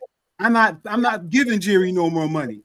And that's Cowboys fan 1980. He's the only one. How you know? I've never heard anybody else. I haven't heard any other. My thing is just because you see somebody come on here. Have you seen any content creators with a George Pickens jersey? Have you seen any content creator? Who? Yes. Who? What's his name over the Cowboys corner? Cowboys fan talk. A lot of those dudes, fan talk. Those dudes they be rocking the Pickens jerseys, bro. Come on now. Boy. Well, and we can check. Angry, we can look and see we can look at the jersey sales and we can tell who's buying the jerseys. I'm glad you said that. And look at the jersey sales from when you guys didn't have a Super Bowl. Were people still buying jerseys?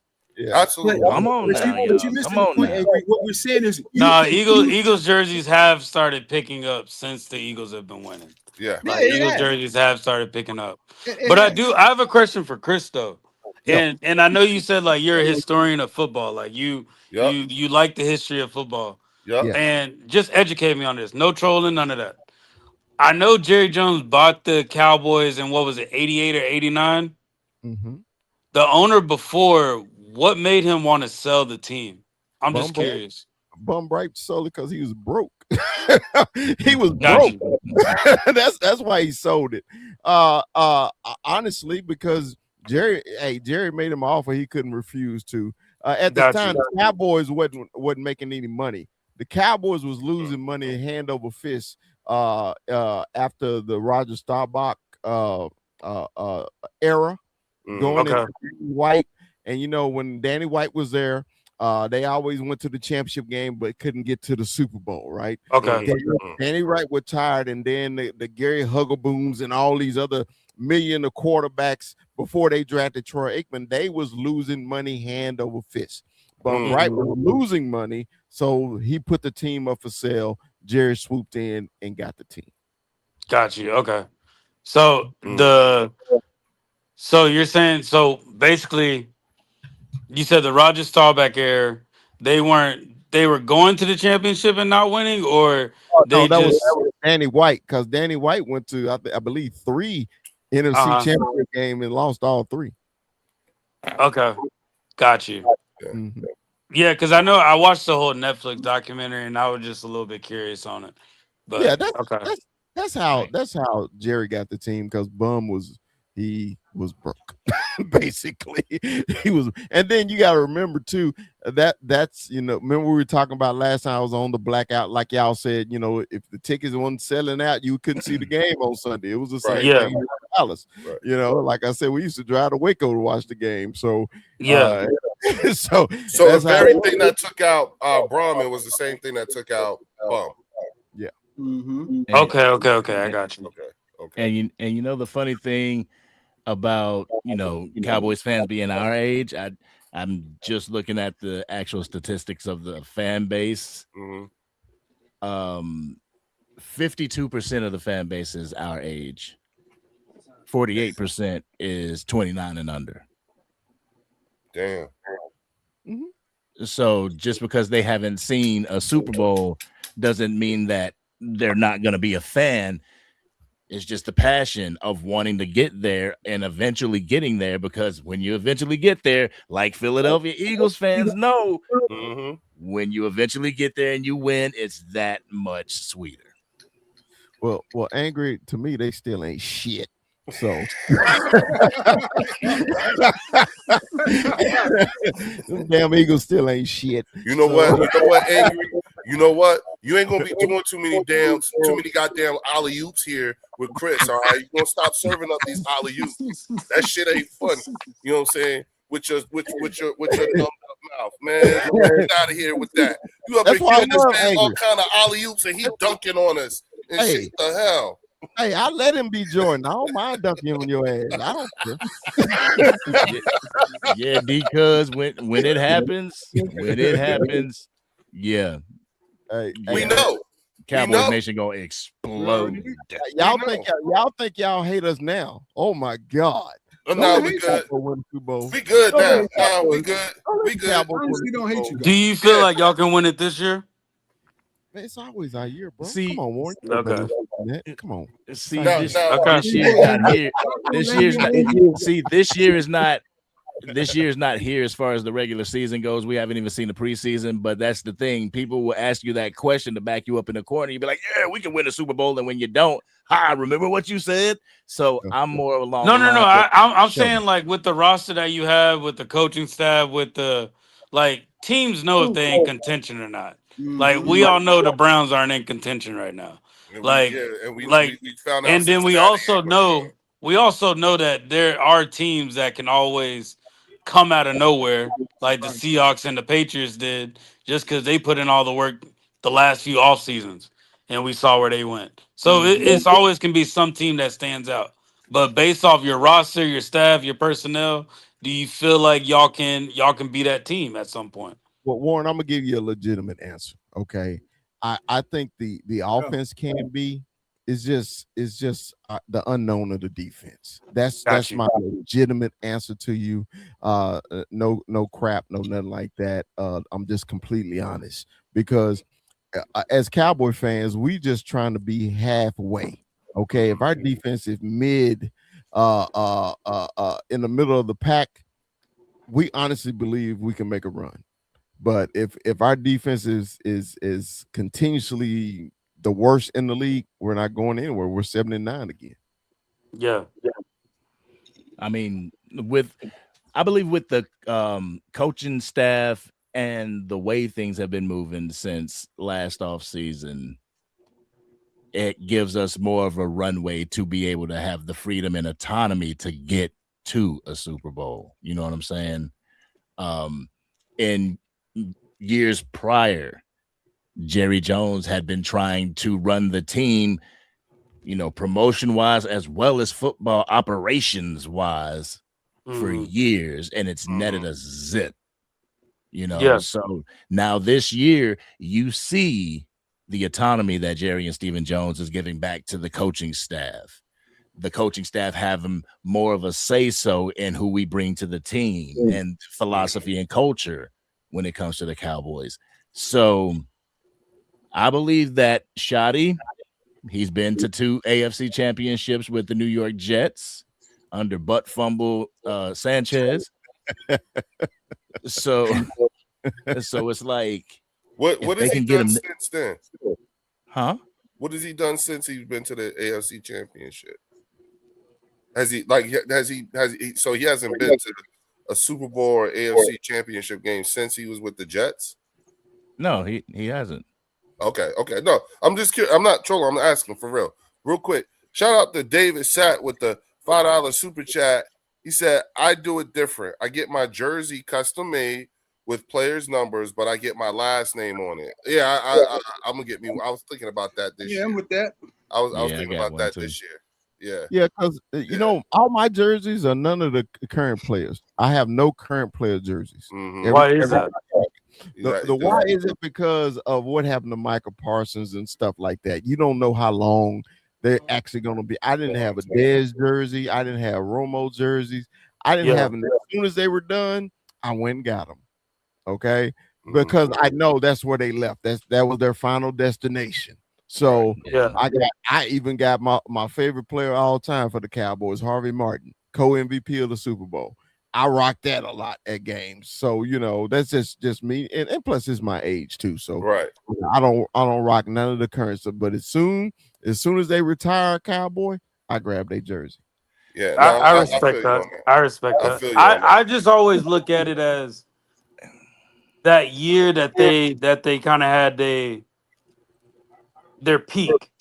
Mhm. Like that was the team that they were on. That's what they did. Like Shady McCoy, like LaShawn McCoy. I would get a LaShawn McCoy jersey because I know like he had his peak with us. Like he was at his best Right. with us. Kind of like Zeke Elliott with y'all. Like at the same time, like Zeke did give y'all some good years. So He did. that's the only reason why I still kind of get the jerseys. Yeah, But I Zeke. do like that other way of thinking though. Like you really don't know where they're gonna go, especially nowadays. Like Now, they can go anywhere. I'm glad I'm on here because I got like 9 minutes left before I can Mhm. go. All right, this is my question I've been wanting to ask true Eagle fans. Okay, and I know that's what y'all are. Okay, and then you brought up Shady McCoy. My 2 all-time leading rushers for the Cowboys are in the Hall of Fame. Okay, Mhm. I want to know, will Shady McCoy ever go to the Hall of Fame? I don't He think just- so. Probably not. I don't No. think so. No. Chaser. No. Okay, I just wanted to know because No, everybody. he won't. I Because Nah. he talk a lot of shit to me, and I was like, bro, you're not even a Hall of Famer, bro. I'm like, I'm like, your Super Bowl ring, you got to, you sitting on the bench at KC. So, but I He just got, want he to got know. 2 of them. He got 2. He got Yeah, two. he got Tampa good. and Tampa. Yeah. Yeah, sitting on Tampa. Yeah, Tampa too. Sitting on the bench. Yeah. Yeah. Yeah. But let's not. But- No, let's I not don't. treat I him think like he's done more things for. all-decade. I think he's done more things for the Eagles franchise than the actual NFL. He's Yeah, well, no, he yeah, was, he's he done was more. voted the all-decade top running back for Mhm. what, the 2000s. So let's not front and act like Shady I- didn't do that work. But Shady just did more for the Eagles though. right. Oh, I don't yeah, think he right. did a lot for the league. Like Yeah. Adrian Peterson did a lot more for the league than LaShawn Yeah. McCoy. Yeah. Yeah. I think he's Philly famous. He's Yeah. famous. He's Yeah. Philly famous. You know what I'm saying? He's in the Ring of Honor.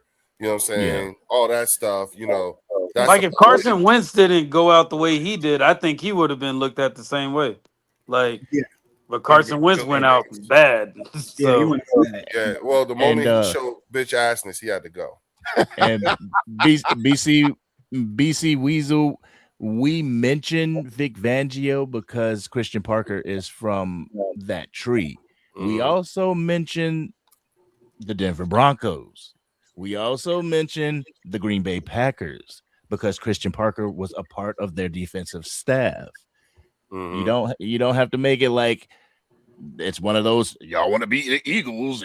Like, no, we don't want to be the Eagles. We just want to yeah, have a good but defense. at the same And- time though, Angry, he got where he did- got where the did- promotion based on what he did with the Eagles. Yeah. I was gonna That's say, how he got the Yeah, position. and where did he see the most success at? Yeah, you kind of do want to be the Eagles, and that's not a You shot. could at you could Oh. see I'm not I even got you. I saying be got the you on his Eagles. pedigree. I'm definitely not I gonna told say you, I because got you on the pedigree. I'm But- never going to say y'all want to be the Eagles, but I'm going to Thank say you. like all these coaches get positions based off what they did previously. Like he was with the Eagles, he won a Super Bowl with the Eagles. He's seen what he's done with Quinyon and with Coop. So like, yeah, he got that position based off what he did with the Eagles. But Okay, so I'm why did not gonna. why did Kellen Moore I get the can position put the that you want? Broncos in there with Patrick Surtain, but Patrick Surtain would have been a beast wherever he went. Yeah, that had nothing to do with that. Would have had nothing to do with That's with- talent more. Why so did Kellen Moore get the position with you guys? If it's Because based I off think success we of got what they the- did. I think Kellen Moore got the position with us because we wanted something different. We wanted something different, and at the end of the day, and during that time, we were trying to get. We saw what Jalen Hurts was doing in 2023 with his Right. pass game, and we thought Kellen Moore could be the right person to help develop Jalen Hurts in the passing game. And Kellen Moore, we seen what he did with Dak. Like he helped Dak become a better passer. Like he helped him do that, and he helped develop him with that. But we saw what he did with the Chargers. Didn't do that well. Then he came to us, and we know, hey, let's see if we can do that. That's the reason why we got him. And if I'm not mistaken, Warren, And that was only 1 year with the Chargers, bro. And didn't we talk to him the year we interviewed him that year? He chose the Chargers. Yeah. Yeah. So he was already somebody that we had our eyes on. A person of interest.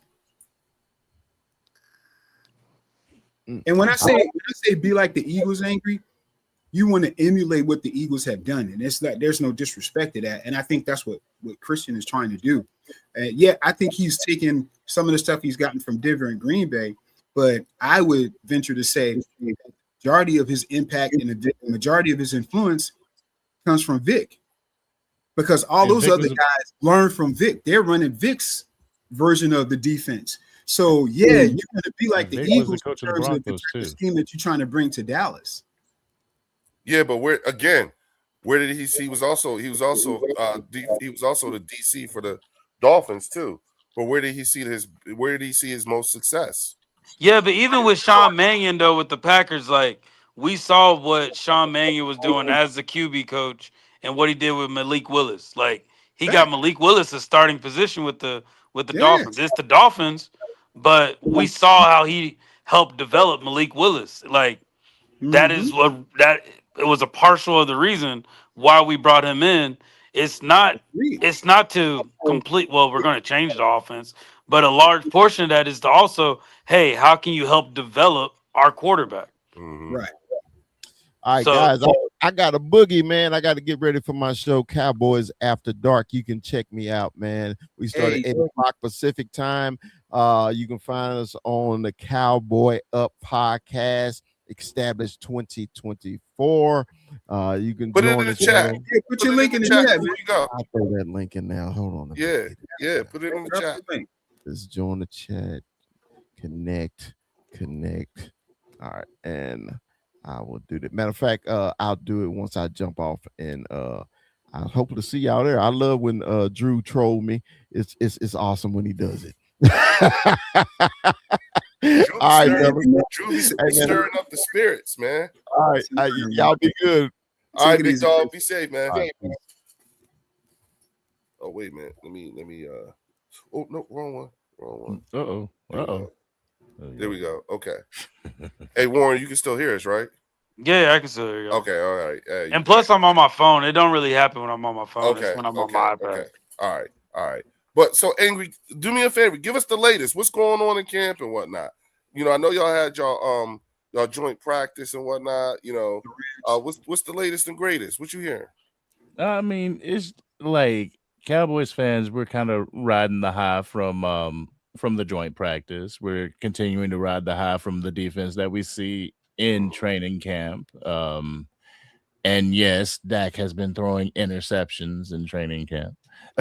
Like he's supposed to. But like I said, when your guy throws interception, that validates your defense.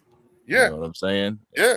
So to me personally, bro, I could care less about that Jalen Hurts interception. Everybody's gonna have a freaking interception, and that dude's not gonna be infallible. He's not gonna be 100%. Just like the top quarterback of the league ain't gonna be infallible. Right. I think a lot of people feel like that too, Angry. I just think they see it as it's something to talk about. Something to talk about when there's nothing to talk about. Mm-hmm. And especially with the 3 and 4 letter networks, because you guys have been consistently winning, you're gonna see the bump in talks about you guys, and it's not gonna be X's and O's trying to teach your fan base something. It's gonna be, oh, is this person on the hot seat? Will he be able to do this? It's all drama filled. You know what I'm saying? It's gonna be drama filled, unfortunately. That's one thing that I do think that is going to be taken away, though. And I think a lot of that will be taken away just because, like, I know Leo's mentioned this a few times too. A lot of things that were getting like leaked through the locker room. AJ Brown said he was the one that kind of like was the one giving that conversation about. I don't know if you remember, but back in the end of the 2023 season, there was a talk about a wide receiver that mentioned that Jalen Hurts doesn't talk to nobody. He doesn't interact with no one. He doesn't build connections. He just all about himself. Right. That apparently was AJ Brown that came out and said that. Even though it was speculation that it was Bring Covey, I think a lot of that is going to go away just because the way this offense is. And honestly, bro, like one thing I can say about Jalen Hurts, he does not show his personality. He does not. No, it doesn't. He does not show his personality at all. I think Dak shows more personality than him. But Absolutely. That's true. I think with that, it's gonna be very like this is what our focus is. This is what we trying to do. Like all the other unnecessary stuff, it's not even worth talking about. But my question to you though, Angry, do you feel like this Eagles offense is being overlooked due to our quarterback and how people feel about our quarterback and with the loss of AJ Brown? Do you That's feel like our offense has been overlooked? I don't know if it's being overlooked as opposed to there being a question mark. You know, there's a question mark on your offensive side of the ball. It's fair. You're bringing in Mannion for your offensive coordinator, and obviously he's from Green Bay, so he worked with Jordan Love and everything. So it's going to kind of mirror the Shanahan tree. Uh-huh. You know, it's gonna be that West Coast style of offense. How will you guys be able to manage that West Coast style that, you know, passes an extension of the run, those quick daggers? Because I know when Dak did it, everybody called him Dink and Dak. But Yeah. that's what the West Coast offense is about. It really is. Yeah. Now, do you like? I know you said you don't hate Jalen Hurts, but you do see where his deficiencies are. Do you feel like Jalen Hurts is a quarterback that is capable of running that offense, the West Coast offense? Do you feel like he's a capable quarterback of doing that? a good question. Yep. I Thank you for feel asking that that. Jalen Hurts is capable of being that quarterback if he lets go of not wanting to throw an interception. Because I So feel taking like, more risk. yeah, being more risky. Okay. Because I feel like he's very risk averse, just for the simple fact, like he doesn't want to tarnish his legacy with interceptions and stuff. He Hey, might have maybe to that give was up. maybe they got something in that short. We don't know. Maybe that's him showing he's taking a risk. Shit. Who knows? That's fair. Andrew. I agree with you with that. Yeah, But no, I like that. I appreciate that. Because him being a coach, being the son of a coach, you know, he's been taught, of course, to protect the ball, you know, almost to a disservice where, you know, we talked about it earlier. He has I think his passer rating throwing in the middle was over 100%, you know, passer rating, but he doesn't throw a lot. Chiquita Nicole Weekly was good. Yeah, what's happening? He doesn't throw a lot because he doesn't. We know that, you know, a lot of interceptions can come from you throwing in the middle of the field. So I honestly think that his interceptions are going to go up this year. Yeah.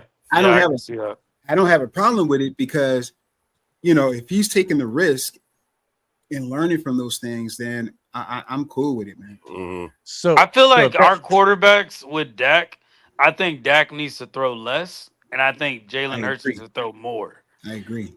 So my thing is this, and everybody loves to give, you know, hate on the subject, but if Jalen Hurts left the damn season with 35 touchdowns and 15 interceptions, and y'all made it to an NFC championship, are you worried about his interceptions? A little bit, yeah. I would be a little worried. bit. Yeah. Do you 15, care? I would be concerned. Like, yeah, I would be a little concerned, but I also know that Jalen Hurts is a smart enough quarterback to where he knows his decision making needs to be top tier in the playoffs because he's done that before. Yeah, and what I mean by done that before, he's thrown a lot of interceptions, and then the following year they go back down again. So you could tell that he's actually worked on it. I feel like some quarterbacks, hey, I threw that interception. Damn, okay, I'm gonna get that right. I think when Jalen throws an interception, that fucks with him. I think it truly fucks with him. And he's like, I'm losing this game.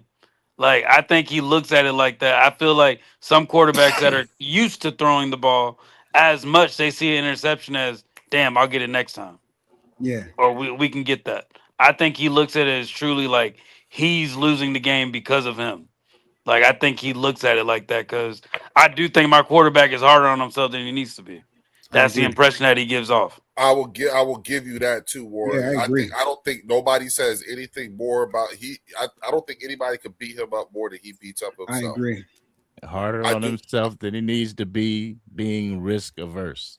Yes. So only throwing conservative throws. Well, and Mannion is going to bring that out of him. Yeah. I think bring that out of him, but also build confidence in him doing that. Absolutely. Angry, we're predicting a close to 4,000, if not over 4,000 yard season out of him this year. Oh shit. He said, "Oh shit." But you know what? Though, Leo, I don't. Okay, I say 38.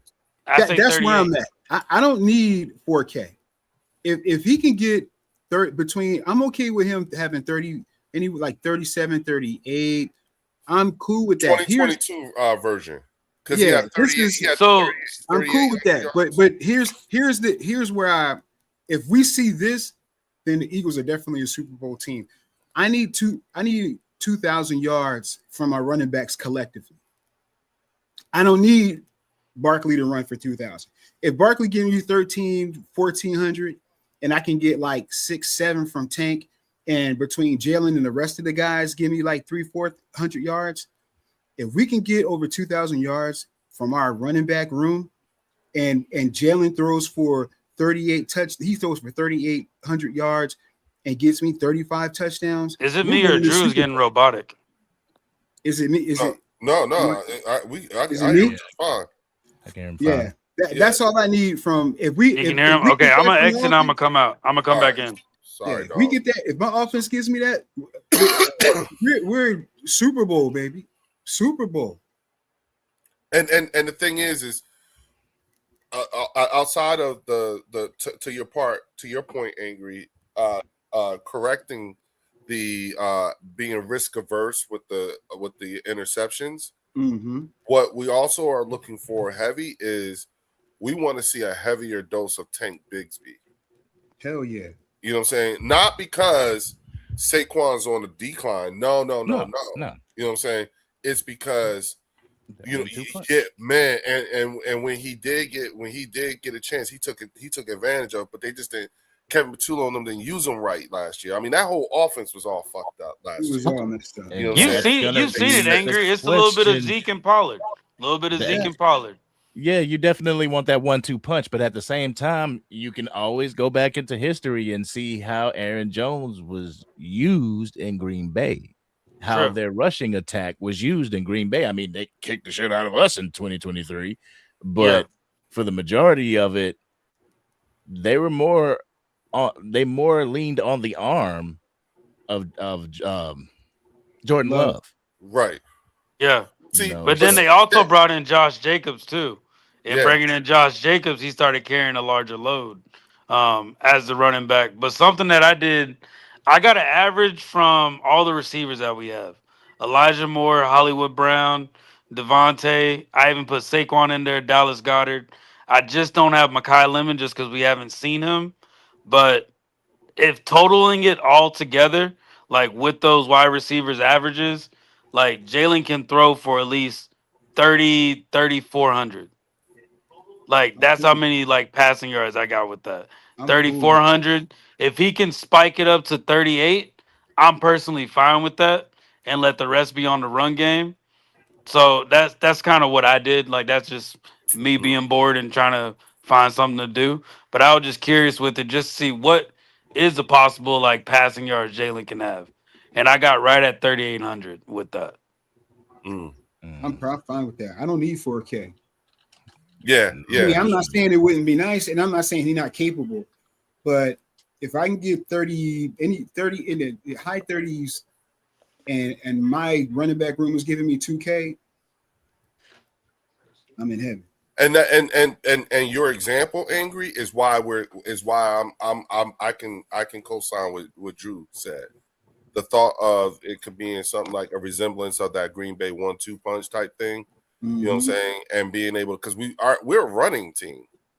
You know what I'm that's saying? what we are. And being able to get back to that in a more efficient way, because the passing game is killing it. You know what I'm saying? Then, you know, because that was the secret sauce even in the 24 year that we went to the Super Bowl and won. You know what I'm saying? The offense ran through Saquon. You know what I'm saying? But the problem was that, you know, AJ didn't like that shit. And again, we didn't know that he was intentionally trying to sabotage the team too. You know what I'm saying? Because we didn't find out till years later, like what really was going on. And I do remember being on Mark's channel and saying to everyone there, because you remember that they used to troll me about the collapse, the year of the collapse. And I used to say we would have to be a years plural before we find out what actually happened. And sure enough, 3 years later, we find out, oh, AJ and Hassan was fucking the same chick. That's what it was. Jalen knew. AJ was mad that Jalen knew and didn't say anything. And then his wife got involved and told AJ's girlfriend she needed to leave AJ. And AJ got mad. And then that's why him and Jalen fell out, because AJ felt Jalen's wife should have minded her own business. So, okay. You know what I'm saying? And then, you know, the whole thing. He pulled a Will Smith. Yeah, you know, keep my wife's name out your fucking mouth. You know what I'm saying? So that type of shit, you know, but we found out 3 years later. You see what I'm saying? You look at the Green Bay Packers rushing attempts in 2025. I just pulled that up, and it's 492 rushing attempts last year. Your rushing attempts in your Super Bowl win, 621. Yeah. So, you know, that's kind of showing us that Mannion he's going to be bringing the pass game in, but pray that he doesn't abandon the run. Can you do me a favor, Angry, since you're doing that? Can you tell me what the Rams offense was with Todd Gurley? Because from what I heard, Sean Mannion is trying to emulate that Rams team with Todd Gurley. Right. So I'm just curious on that. I remember that. That was Todd Gurley was a beast. They ran that rock. See, Todd Gurley. Okay, they won the Super Bowl in 2019. All right, so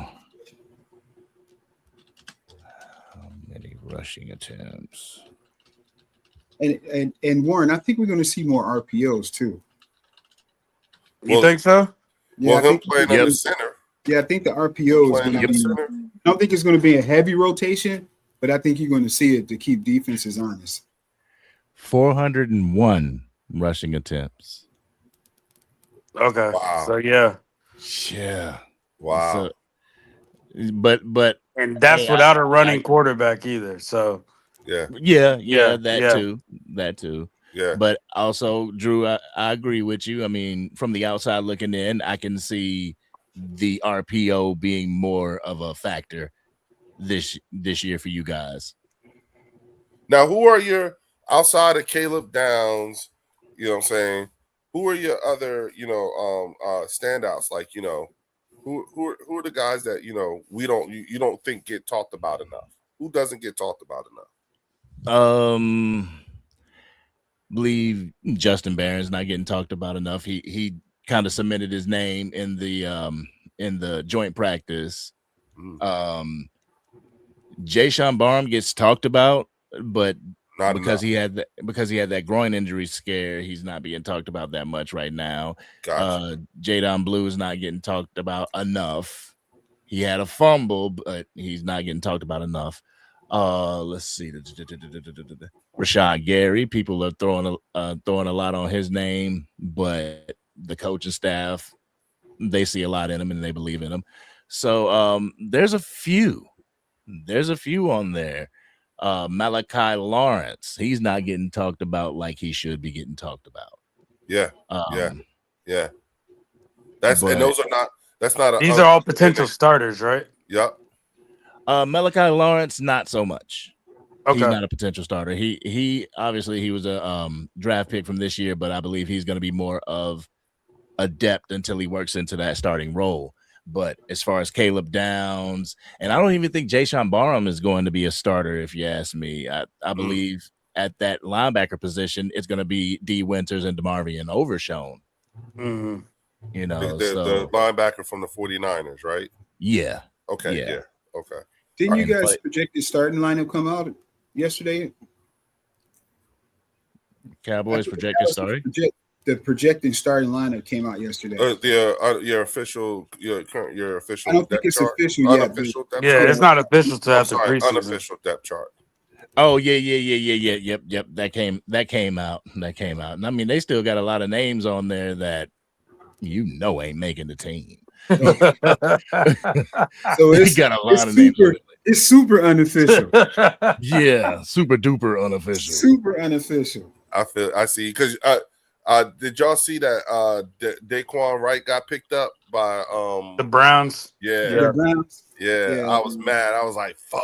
Yeah, we wanted to see you know him. what I'm saying? Yeah, he's like that was one of our UDFAs. Angry, you know what I'm saying? You know, like we picked up some guys that we're like, how the hell did that happen? You know what I'm saying? And we were talking about some of them, and one of them we were talking about was the kid we snatched up last year from the Rams, Willie Lampkin. You know, gotta stash him. Yeah, bro, this dude is 5'11". And he's playing guard and center. You know what I'm saying? And I know, right? Hey, listen. What? Angry. They see a Jason Kelsey liking him, bro. Yeah, Angry. Listen to me, right? Because I was just telling this to the guys. I feel like I'm the only one that caught this, that caught up on it, because I was just trying to figure out last year, right? There was this big ass dust up between the Los Angeles Rams and the Philadelphia Eagles. And they literally was cussing Howie Roseman ass out because Howie supposedly broke some unwritten rule and snatched Willie Lampkin from the Rams. And and I was like, and I remember I'm asking everybody like, well, so what the fuck is who is this kid? Who is he? What is it? What's the big deal? And they're like, yeah, he's 5'11". He's got long arms, 10-inch hands. You know what I'm saying? 10 and a half. And yeah, and they're talking. They talk about like how powerful this dude is. You know what I'm saying? And he's something, right? Now, I'm in market, right? The beat writers, they're all saying Willie Lampkin is the joy of training camp. Willie Lampkin is the most entertaining player in the entire training camp. You know what I'm saying? With the way he plays and all this other stuff, you know what I'm saying? And then I think it was Drew was talking about how, I think it was today, Drew, you said that Jordan Davis and Jalen Carter was talking about. Oh, yeah, Warren was saying that. Yeah. Okay, it was Warren, and he was saying they were trying to imitate him, and they couldn't do it. You know what I'm saying? It was funny. It was just making jokes, but they were saying how good he is. You know what I'm saying? And so, go ahead. Y'all lost him? No. We got him. He's just standing out right now. Yeah. We're telling you about somebody who's like somebody you don't hear about. And I'm, like I said, this has been somebody that I've been talking about for 2 years because I've been trying to figure out like what the fuck is with this dude. You know what I'm saying? So, I got a question for each one of you Eagles fans. Uh-oh. There's always that one where you see him as a shoo-in to make the 53-man roster, but he ends up getting next. Who would that one be for you guys? That's a good question. That's a really good question. I'm just trying to think of everybody that we got right now. Right. Yeah. I mean, for me, that would be a Michael Trigg, the tight end that we picked up as a UDFA. My brother's pretty talented, has talented college tape, and has been showing up in training camp. Right. Last year it was Trayshawn Holden. I got one for you. Gabe Davis. Okay. He defensive tackle from Baylor. We got him going into that 2024 season, and everybody was talking about him. He was standout at camp. Like, he did really good in the preseason, but he did not make the team. He just made the practice squad. But I think because he didn't develop the way that everybody expected, that's why we picked up Ty Robinson. And Ty Robinson would be another one who just you That would was think my would be a answer. shoe in. Yeah, you just He was However, my like answer. yeah, I however, can see him like get traded. I don't think they're gonna. I think they're gonna actually keep him this year, but like he hasn't been progressing as well as we thought he would. But yeah, but it would mainly be Gabe Davis.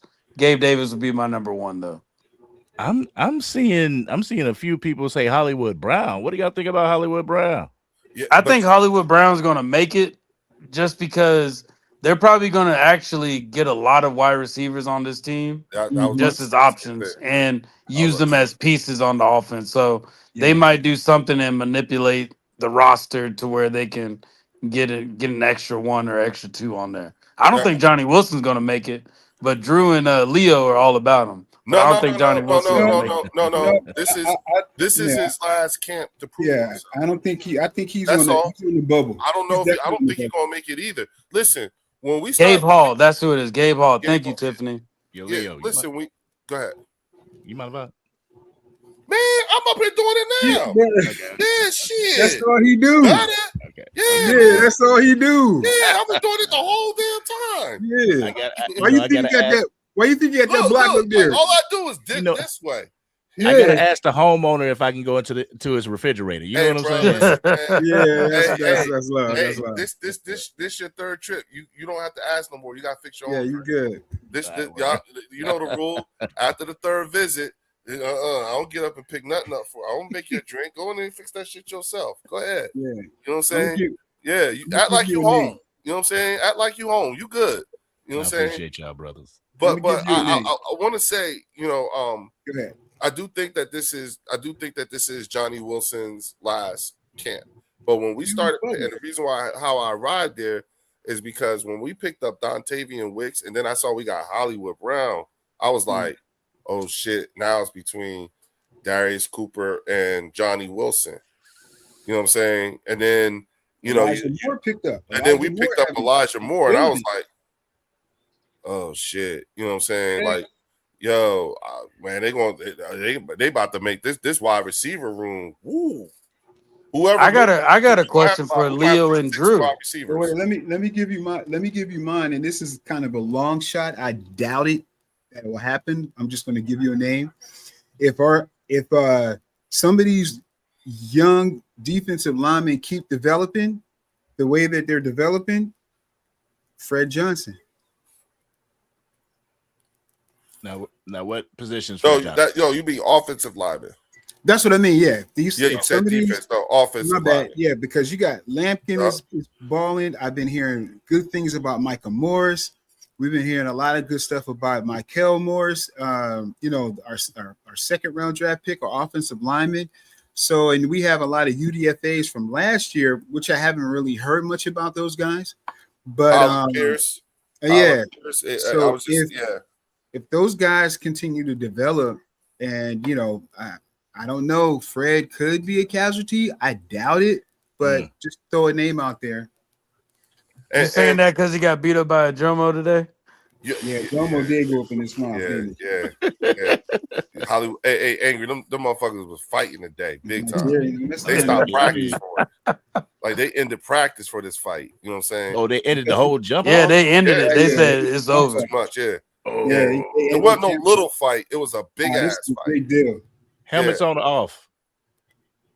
Say that again. Hey, Helmets they on or didn't let off? us see it. They didn't let Oh, us they see did. it. Oh, so yeah. Yeah, but There's no film on there's it. Twitter film of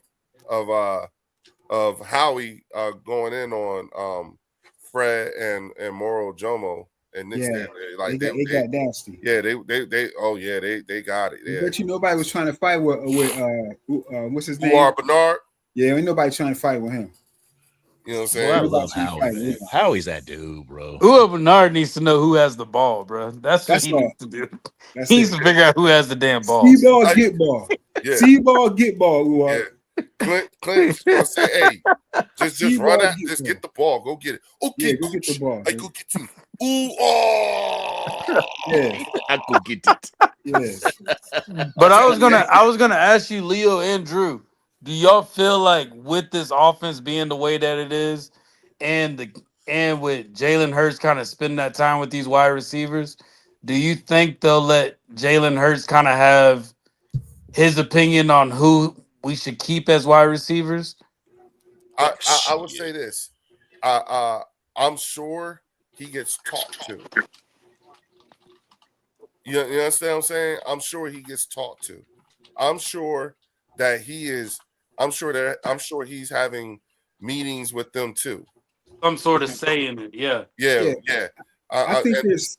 I think That's the he's only way you involved could in the get him to. conversation. That's the only way you could get him to be excited. Yeah. too. Hey, has do to- they do that with Dak? Like, I'm not like I'm just Absolutely. curious.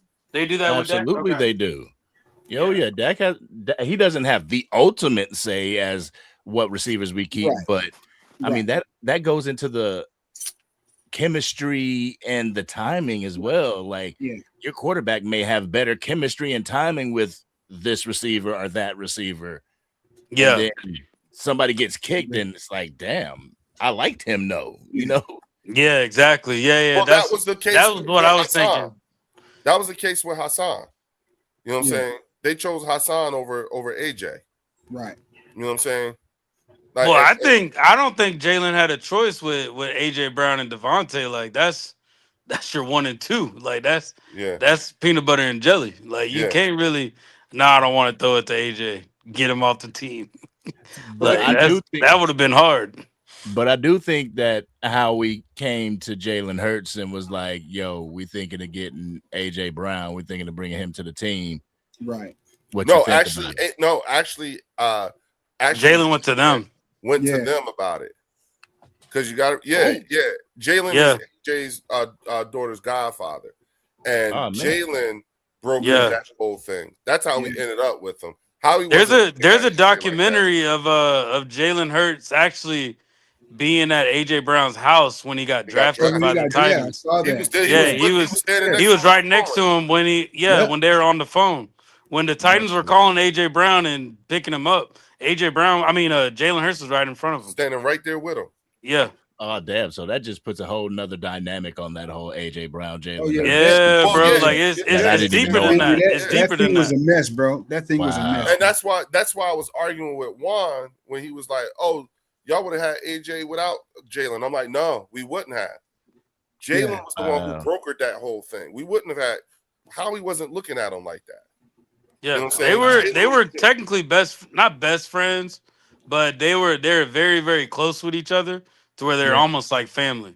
So that's why it's kind of a little bit heartbreaking the way that they're separating and the way that they're having their disagreement. I think 10 years down the line they'll get back together and they'll be cool with each other.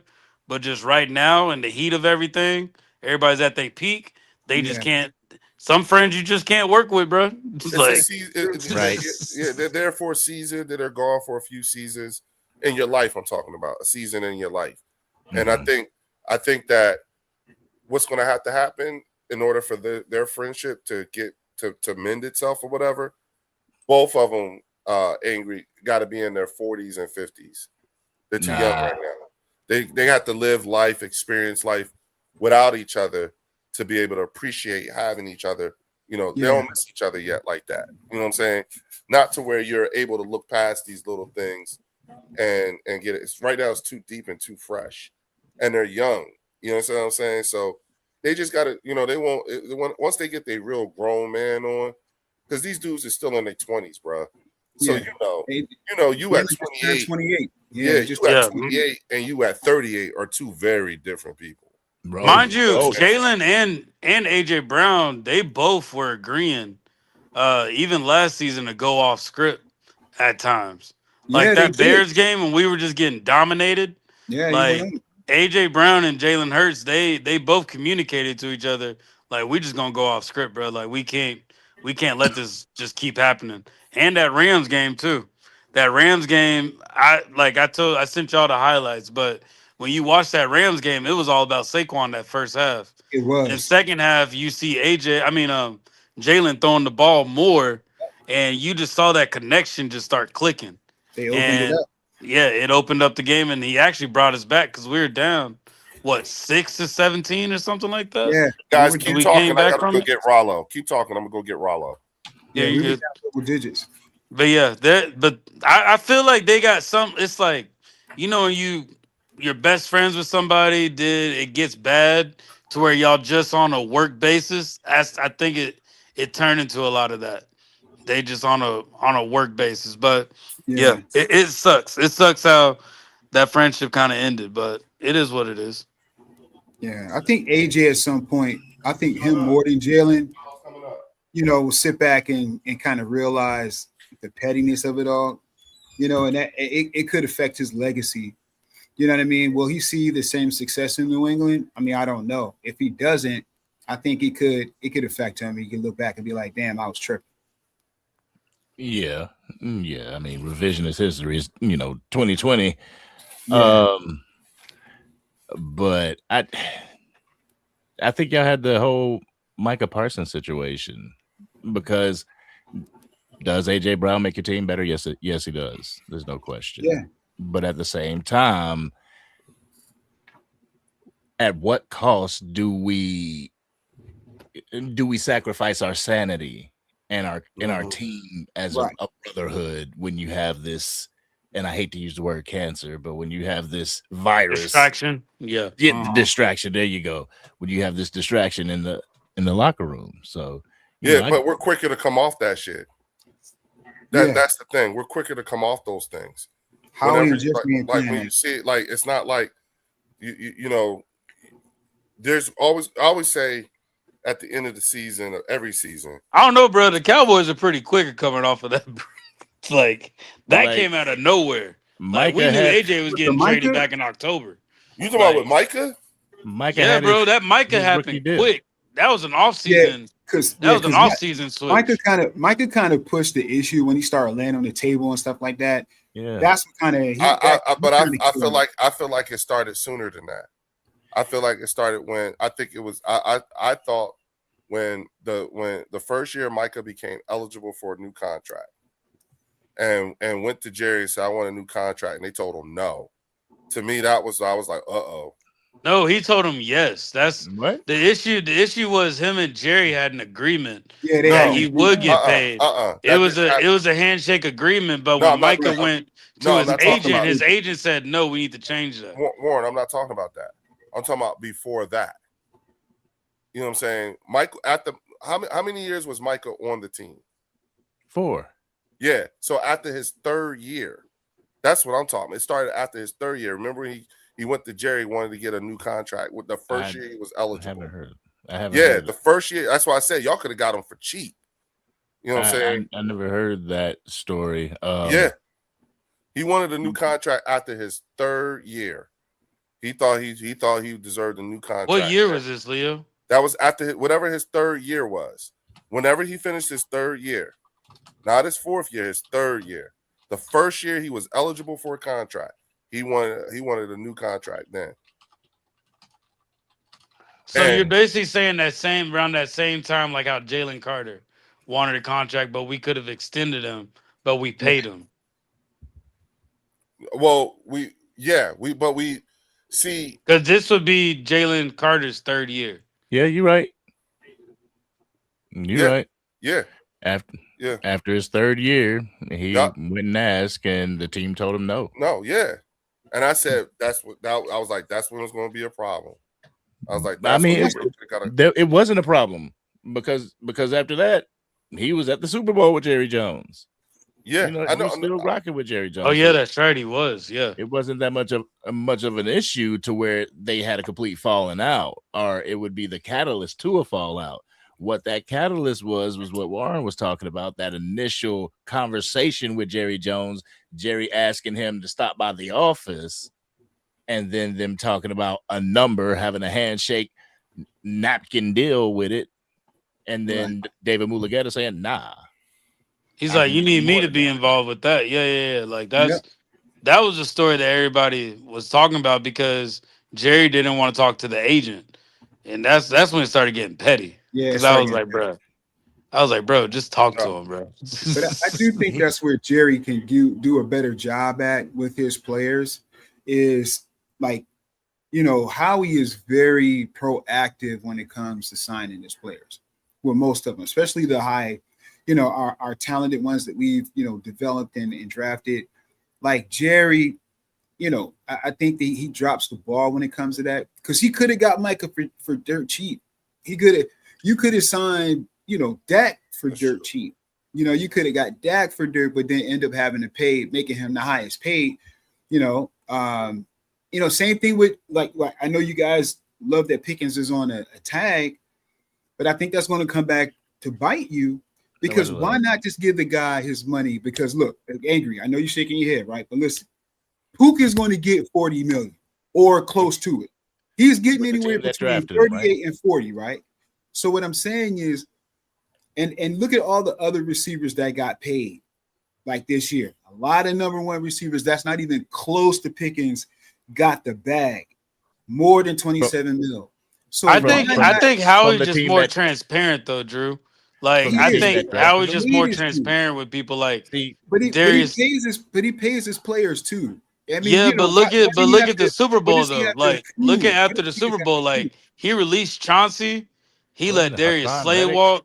Like he wants, like he lets people know, like, hey, you're probably we're gonna be looking for somebody else soon. I think a lot of players with the Cowboys, they don't know what's gonna happen.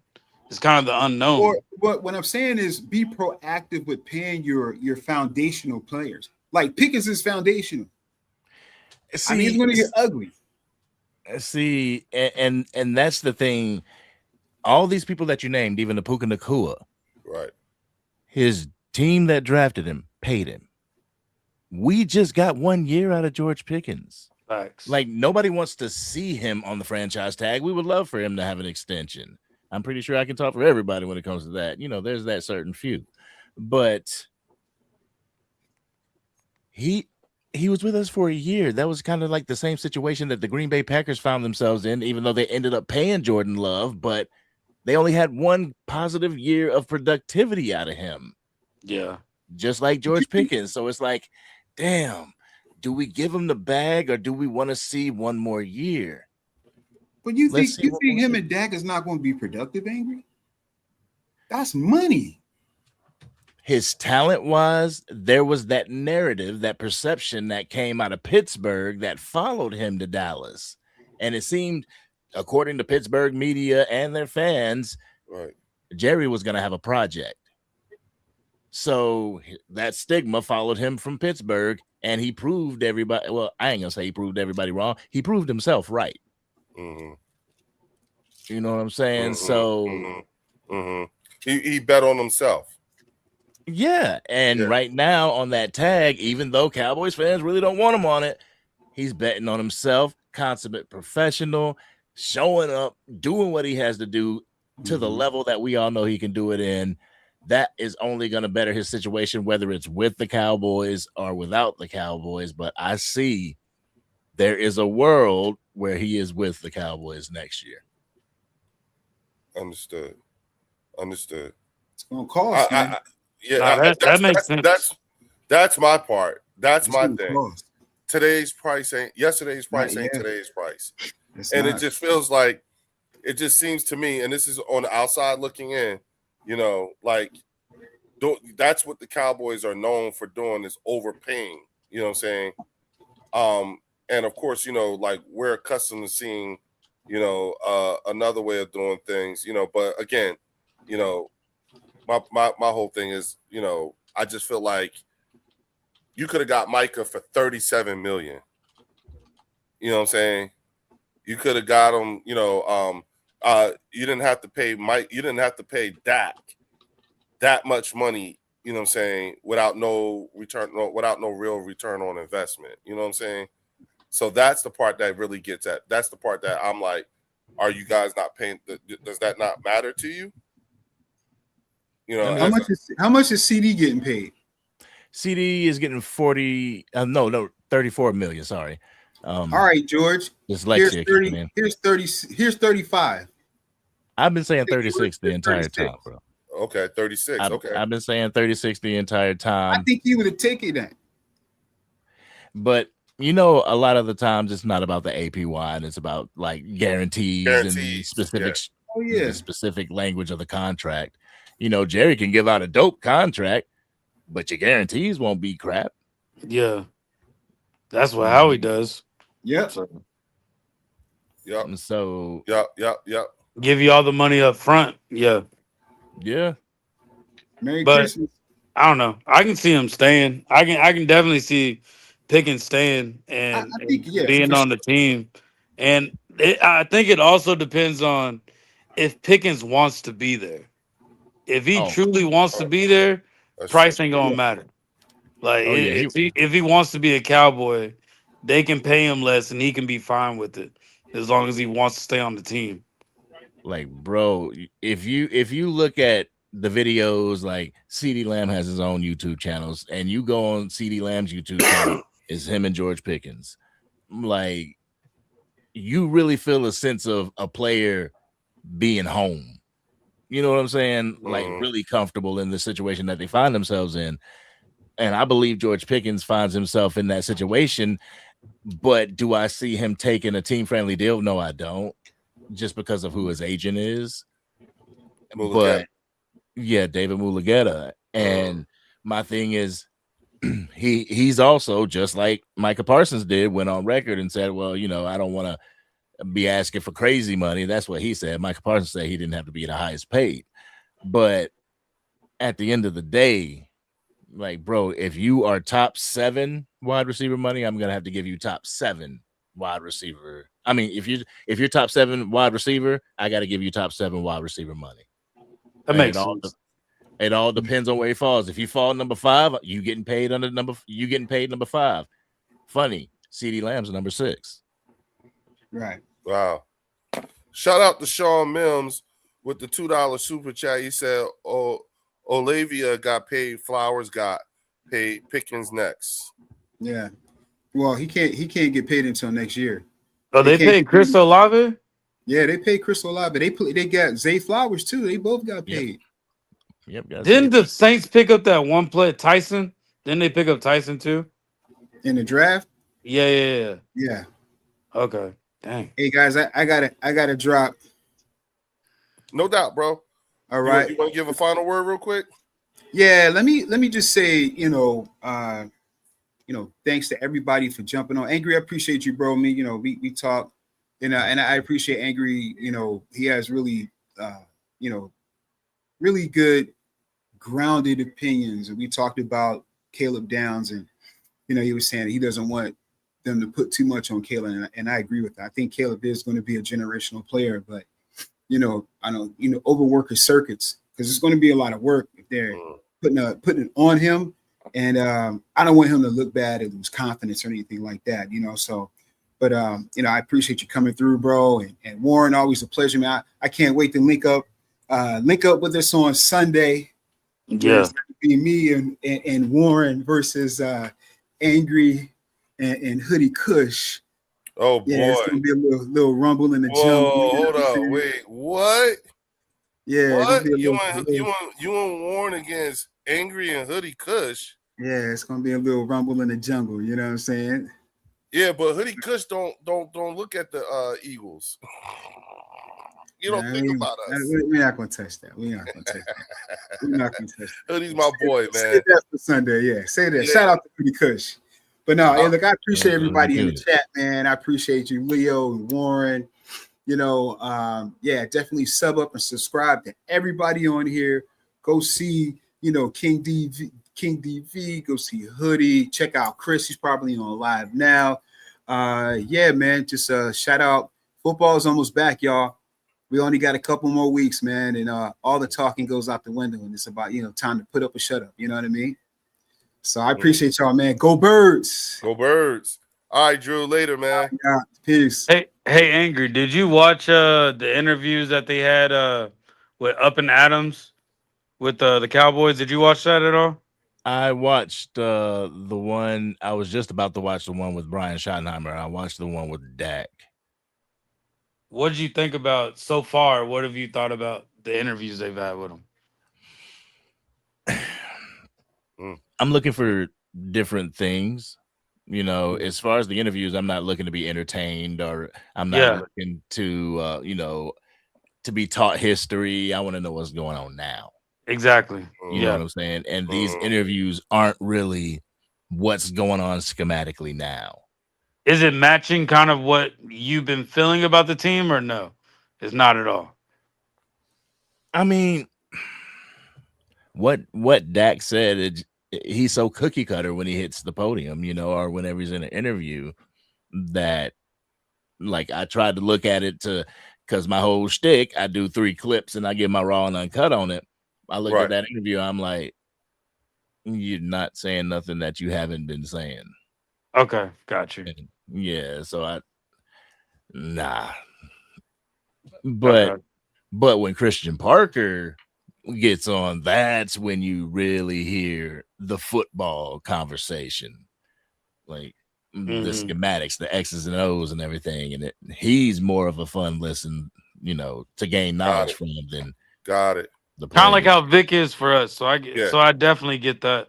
Vic is very transparent, bro. Like he will tell you if somebody is not playing up to standard. I remember last off season, he said, "Yeah, Jalen came in a bit overweight. We're gonna work on that." I was like, "What?" Like, and then they asked him about Adoree Jackson. He said, "I didn't know who he was till I watched film on him." Yeah. and Jordan Davis and them said Jordan Davis and Jalen Carter said they, you know, because they're Georgia boys, so you know they said Vic coaches hard. They like that, you know what I'm saying? He is a character, so much so that you could tell upper management had a conversation with him, because after all that Warren was telling you about last off season during training camp last year, Vic was like, you know, somebody must have talked to him, because his answer started being, "Oh, nope, that's a Howie question. You gotta ask him." Right? So it started turning into like an inside joke. Yeah, nah, it started getting funny, bro. But no, I like watching. I like listening to Vic because you can kind of tell like he's a teacher when it comes to this defense. He's definitely a teacher, and he doesn't look at himself as a coach. He said he looks at himself as a teacher. That's why I do think that is going to be good bringing in Christian Parker for y'all, because I think Christian Parker is going to make your defense smarter to be in the right place at the right time. I agree with that. And the whole goal is I'm basically giving you the answers to the test. Now you need to take the test. Like, I'm giving you the answer. You got to take it. You still got to take the test. I yeah. all the answers, but you still got to sign your name on it. Yeah. But listen, I just want to say this, Tiffany. No, I'm not. Saturday is the day my youngest comes home from camp, so I got to go get him. So I don't even know if I'm gonna see the game. I doubt I will. You know, but so it's like 7 your time, Leo. Yeah, I won't. I won't be able. I won't be able to be on. I am going to miss the game. Yeah, I ain't coming home no time soon. That's a long ass drive, dog. Shit. How far is the drive? How many hours? It's 4 hours. Damn. Yeah. So, anything past 4, we taking a plane over here, bruh. I would, but you know, he's been gone all summer. Damn. So it's like a shit ton of shit we got to bring back. You know what I'm saying?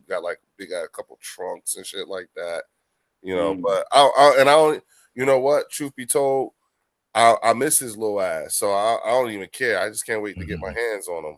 You know what I'm saying? Yeah, I just miss him. You know, so I'm excited. So I'm more excited about that than I am about the game. And that's kind of, I know it's a little weird, but you know, I miss him. I haven't seen him since June. Yeah, he been going on all summer. Yeah, man. Yeah. He got out of school on a Wednesday, and that Saturday his little ass was gone. You know what I'm saying? And so, you know, and you know, I'll be honest with you. Me and my wife, we had fun this summer, boy. Man. Yeah, we've been killless all summer. We ain't have to close no doors, no nothing. You know what I'm saying? Just me and her. You know, we can stay up late and all that shit. You know what I'm saying? We've been having a ball, you know, so, and I've been able to move around a lot easier too. But at the end of the day, it reminded us of before we got married. Yeah. You know what I'm saying? When it was just the two of us, you know, because we've been kidless all summer. So it's been real cool. You know what I'm saying? Now he gets to come home. So and I miss him. You know, he wrote me a nice little letter the other day, you know, and so yeah, so I'm like, all right, time for your little ass to come home. We gotta hang out. You know what I'm saying? Yeah. And he's gonna be playing he wants to play flag football again this year. You know, so it's Good. like, That's dope. okay. Yeah. So I'm like, all right, son, you know, we're gonna work on some stuff. But yeah, you know, so I won't see that game, but I will be back. I will be back in we'll be back on here on Tuesday, I think it is. Yeah, Tuesday. I got my special guest is going to be Thunder Ram and his brother and his uncle R Barbie. I know I'm saying the name wrong, but they're Rams content creators and Comptomania. You know what I'm saying? So I get to talk to a couple of some Rams fans. I had him on here the other day. I had Comptomania on here, and he was, you know, like I love how, you know, they had their, you know, they're just like us, you know, with their facts and figures and things they're thinking, and you know, listening to his reaction to the whole Myles Garrett trade, Jarrett Verse, and everything like that, because it took him a while to come around to it. You know, do me a favor. Yeah. When you had that conversation, ask them how they feel about that joint practice with the Cowboys. Hey. So I will say this. Comptomania did tell me, like, you know, he said they don't tell you the whole practice. And I was like, oh. Yeah, that threw really? an interception in the red zone. Yeah. Again, to their point, they ain't telling y'all. We don't know the whole practice. You know what I'm saying? So I was like, oh, okay. You know, so yeah. Yeah, I just hey, that's coming from a Rams fan. So yeah, but you know Nick Harris over on X, well, he did it on the Fort Worth Star Telegram. He did a whole play-by-play of the entire thing from what he saw. Mm-hmm. You know, and it's pretty in depth. Mm-hmm. Like Matthew Stafford throwing 10 yards or a touchdown down the field. You know, he says everything. Okay. They already I guess they already got a clip of Drake May and AJ Brown having a discussion. Not a heated discussion, but a disagreement, it looks like. And it's already being talked about. It's kind of funny. Well, I mean, Drake May did say something about no one's like entitled here or something like that. Something like he made some remarks yesterday in that regard, like on his interview or something like that. Something about, you know, not one person, we all do it or something like that. So I don't know. You know what I'm saying? I don't know. You know, Bro, I ain't gonna lie, I'm hate watching. So absolutely. I'm gonna keep it a buck though, man. Even though Tom Brady and Bill Belichick are no longer with the New England Patriots, it's still the Patriots way. Facts. It's still it. So the owner didn't change. The owner did not change. Yeah, someone did a graphic and they were saying, if you look at the last 10 years, right, there's only 3 teams: the Eagles, the Patriots, and the Chiefs. Oh yeah, I saw that, but it gave us 3 Super Bowls. I was like, bro, who did this AI? And the Rams. Yeah, no, we went to 3 Super Bowls. Oh, 3. Okay. Yeah, that's what they're saying. The Patriots went to 4, the Chiefs went to 3, and we went to 3. Yeah, and you know, like we won 2, they won 3, they won 3. You know, yeah, but it was saying, yeah, I think I saw that. Yeah, it was just. Do you have it? Do you have a snap of it? No, I gotta find it, but yeah, I'll get it. But the way it looked, it was just breaking down like the last 10 years. You know what I'm saying? It's been mostly the Eagles, the Patriots, and the Chiefs. I'm surprised they don't have the Rams in there, bro. For the Super Bowl? The Rams been in the Super Bowl twice, haven't they, in 10 years? Has it been 10 years? Yeah, but the most. I mean, the trips most, to the okay. Super Bowl. Okay. Yeah, if you look, it's 3-3. It's 3-3-4, or three. Got you. Yeah, something like that. It's some kind of crazy number. But they just talk about the 3 teams that have dominated the league in terms of Super Bowl trips. The last. Or 10 did the Rams lose one in the Super Bowl? Did the Rams lose in Yeah, the they Super Bowl lost. too? No. Well, Aaron I Donald thought got they one. lost. That's when they got rid of Jared Goff and picked up Sam. Right. Yeah, they did. You're right. Matthew All right, Stafford. So 2019 they lost to the Patriots. 2002 they lost to the Patriots. 2022 they lost. No, they won to the Cincinnati Bengals. Yeah. But then they have 2 Super Bowls, one that they lost and one they appeared in 1980 and 2000. Okay, got you. So 5 and Because remember, 2 of those teams that have done that went 4 times were from the AFC. You've gone to the Super Bowl more times than any NFC team in the last 10 years. That's what it is. okay, so yeah, they got a 2-3 record in the Super Bowl. The Rams? Yeah. Yeah, see, yeah. But not over the last 10 years. Oh no, Okay. no, not like 10. Yeah. Not yeah, like over the Okay, last 10 years. Anger, who's another team like outside of even our division? Who's another team that you see can kind of like nobody's really looking at that can kind of start making their mark probably in the middle of the season? Who's another team that you starting to look at or can come out of nowhere? That can come out of nowhere. Keep thinking. Think hard. And Because mine thinking, is the y'all, Ravens. I'm thinking about the Ravens. Hey, y'all, while Angry trying to come up with his answer, hit that like button, y'all. Hook us up, and then head over to the Angry Cowboy Fan. Make sure you sub up on his channel, hit the like button.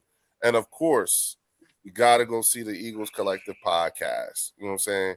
Shout out to Warren McKee, Jay, Scott, Antoine. Yeah. What up? You know what I'm saying?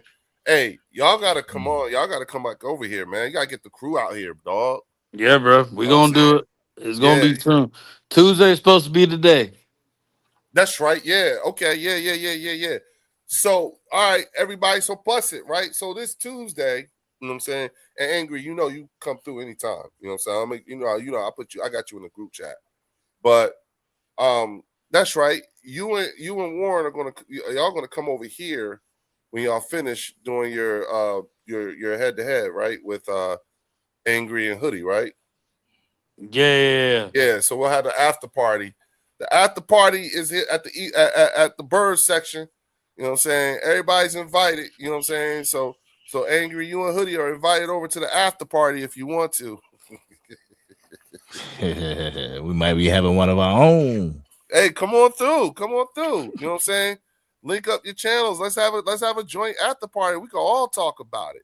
You know what I'm saying? Like here's the stuff y'all miss. Y'all ain't talking enough about this. You know what I'm saying? Let me answer that question. Yeah, But yeah, have you thought of a team? The team that I kind of sneaky in the NFC, the Minnesota Vikings. Kyler Murray, is that why? Yeah. I've been hearing the a lot of shit about Kyler. The addition of Kyler Murray, sorry, and Justin Jefferson, obviously. Yep. But they picked up Ty Felton, and Ty Felton was somebody that I was eyeing in the draft. Oh, okay. Got you. Like bro's a pretty dope. Well, in college he was a dope wide receiver and kind of got overlooked. You know, he went in, I believe he went in the 3rd round. But just that team alone, what was their record last year? Let me see. Well, so wait a minute, Angry. Do you think that do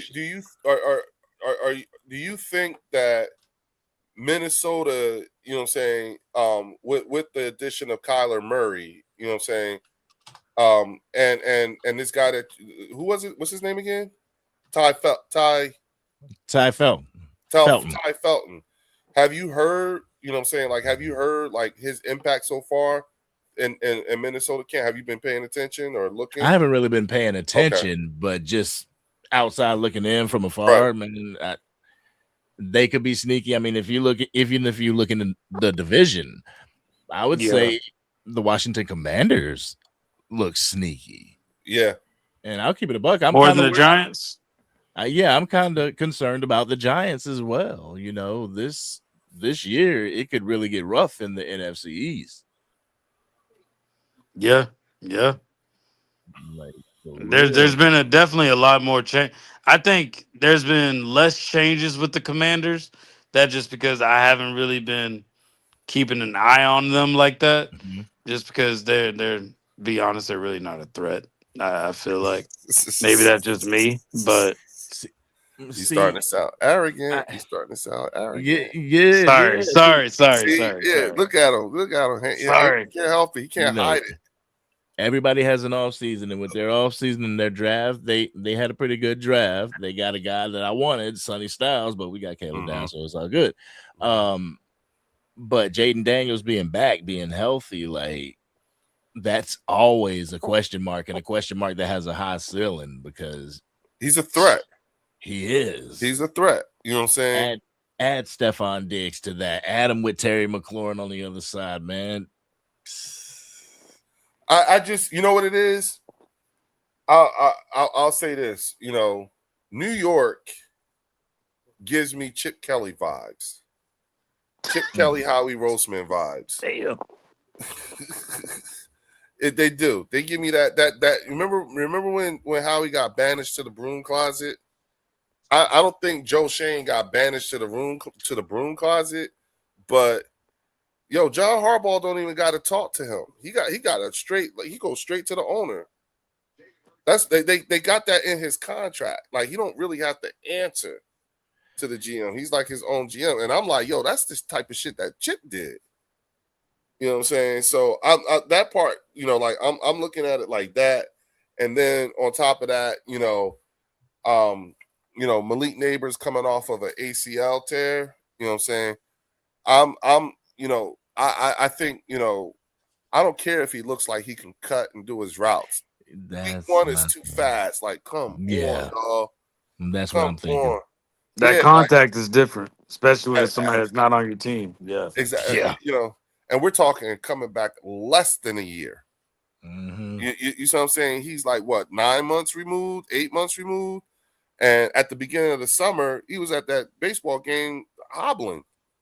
You see him at the draft? Yeah, yeah, bro. Nah, he was in crutches, I think. Like he had to. They did that Bleacher Report thing, and it was him and Micah Parsons and that other guy. Yeah. And when they announced Caleb Downs for the Cowboys, like he got out of his seat.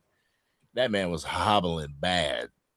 Yeah. And so I'm like, you know, what are we? Are y'all seeing the same thing I'm seeing? And so that's why when TP started talking about be careful, Leak coming back, I'm like, don't rush him back, bro. Yeah, don't. That's the last thing you want to do is rush. Yeah. But I was telling him like I know we got to see the Cowboys in week 1, but we got to see the Cowboys week 17 too. I'd rather have you for 17. You mean the Giants? I'm a Giant. No. Yeah. The Giants. If I was the Giants, I would be saying we got to see the Cowboys. Yeah. Week 1 and week 17. I would rather have you week 17. Week 17. Yeah. Exactly. You know, I just, you know, I know when I was like talking to TP, I was trying to tell him like, bro, because he was telling me like, yo, Malik Neighbors has had a better career. He's a better wide receiver than Devontae Smith. And I'm like, off of a year and a half of you know, say that. the sample size is too small. You know what I'm saying?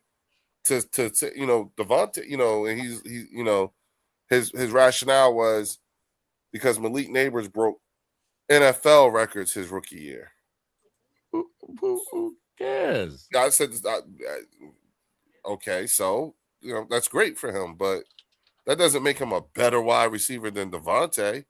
Devontae has had team accomplishments, yeah, but it doesn't, you know, and it didn't translate well because they won 4 games last year, and then the year before that they won 3, which was Malik's rookie year.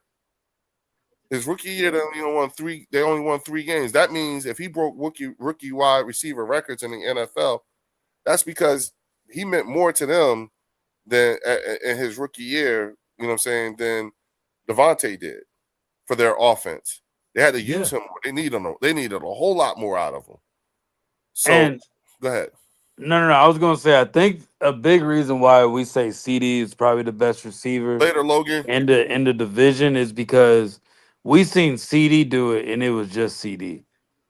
Like that's the only wide receiver we've seen in our division that has been just him, and like everybody knew it was just CD, and he's been effective.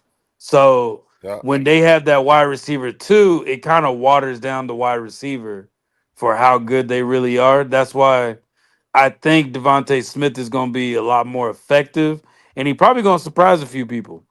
I only got him getting like, you probably gonna hate me for this, Leo, but I only got him getting 800 yards this season just because the ball is gonna be getting spread out so much to where like he's not gonna get those high yardages just because we're gonna be spreading the ball out that much. I said 1,000. 1,000? I Yeah. said 1,000, and I mean like not 1,100, not 12, just 1,000. Well, remember, I said that because I did their averages, and that was Right. his averages That's since what I'm adding saying. 2021. Yeah. Yeah. That's why I said 800. And for him to even be able to get 1,000, you know what I'm saying, 1,000 yards in the years that AJ was here is an accomplishment in of itself. You see what I'm saying? Because AJ was getting, you know, there was a couple years we had 2 1,000-yard wide receivers and 1,000-yard back. You know what I'm saying? So we was putting up the, you know, like, to your point. Haven't we always done that? Huh? Hasn't Devontae always gotten 1,000? That's my point. To be able to do that with No. AJ on the team too. One year he came short like 900. Was that 23? Was that like 23 yeah. when he kept getting hurt? Yeah. Yeah. No, 23 he had over 1,000. 24 he had 833. Yeah. And 2021 he had 916. Yeah. Oh yeah, that was because he got taken out. He was out for like at least 4 or 5 games that 2024 season. Yeah. There you go. Yep, 4 games. Yeah. Yep. Yeah. So But if you add those games in there, do you think he would have gotten that 1,000? 1,000? Yeah, I think so. Yeah. You know what I'm saying? So that's why I'm like, yo, you know, I'll be fine with 1,000 because of the way the wide receiver room. If it was like 800, between 800, I'll go as low as 800 for him because of the way that wide receiver. Hey, Angry, we're gonna have a shit ton of wide receivers on our team. I know. And tight ends. And tight ends. And they looking like all slot receivers. Yeah. Yeah. 5'11. Yeah. Well, yeah. You know Hey, I look at separation. Can they Yeah. get separation? And how are they gonna get schemed up? That's just how I'm looking at it. Like, can they get some separation? Because that was one thing we were not getting last year was separation with the wide receivers that we had. Yeah. So, and that also doesn't fall down to just talent. You know, you can definitely be schemed to where, you know, a man beater, boom, you got yardage. I mean, there was a time where Dak Prescott was throwing through, you know, tight window throws, all those tight window throws. But I guess my prototypical wide receiver is over 6 foot. You know, yeah, 6'2", built like 6'3". AJ, Dez, DK, like that. Yeah, big boys. You gotta see who Julio. Yeah, I'm looking Julio, over them boys. 6'6" linemen, so I need to know what the wide receivers are. Yeah, well, I mean, How tall was Antonio Brown? He had to been 6'4". Let me see. That's like what the Chip Kelly used to say: big people beat up little people. You know what I'm saying? Yeah. And that was the thing then. You know what I'm saying? So again, now Angry, tell me this: who would you consider? Name me 5 core players on your defense, who are your 5 core players? Like guys, yeah, you know what core players are. So name me your 5 core players, even or potential. Core players on the Cowboys. I mean, Dak. No. CD. On the defense, on your defense. On the defense. On the defense, okay. Yeah. Quinnen Williams. Yeah. Kenny Clark. Rashawn Gary. DeMarvion Overshown. Caleb Downs. Yeah, Caleb Downs to an extent. I want him and expect him to make rookie mistakes that the vets are going to have to help him clean up. So I'm kind of counting the vets as the core, but he damn sure there. But right now, like in the cornerback room, you're kind of gonna have to show me. You got to show me this year. Our cornerback room is nobody's safe, and that's not a good thing. I mean, like leaves a lot to be desired. So, Yeah. So everybody fighting. Well, considering the amount of draft capital y'all have, you know what I'm saying, in the next couple of years, with the talent that you could amass just on the defensive side of the ball, with Christian Parker calling the shots, and I truly believe I'll take the Cowboys much more serious in year 2 to 3 of the Christian Parker experience. And that's if, you know what I'm saying, there's no real serious change on the offense. And I don't think, and I think that people are starting to look at CD as maybe starting to be at the beginning of getting long in the tooth, sort of say, and could become, potential, trade bait, you know what I'm saying, because it may end up going through George Pickens. That's a very real possibility because you can still get what you can out of CD while he's still valuable. You know what I'm saying? What do you think?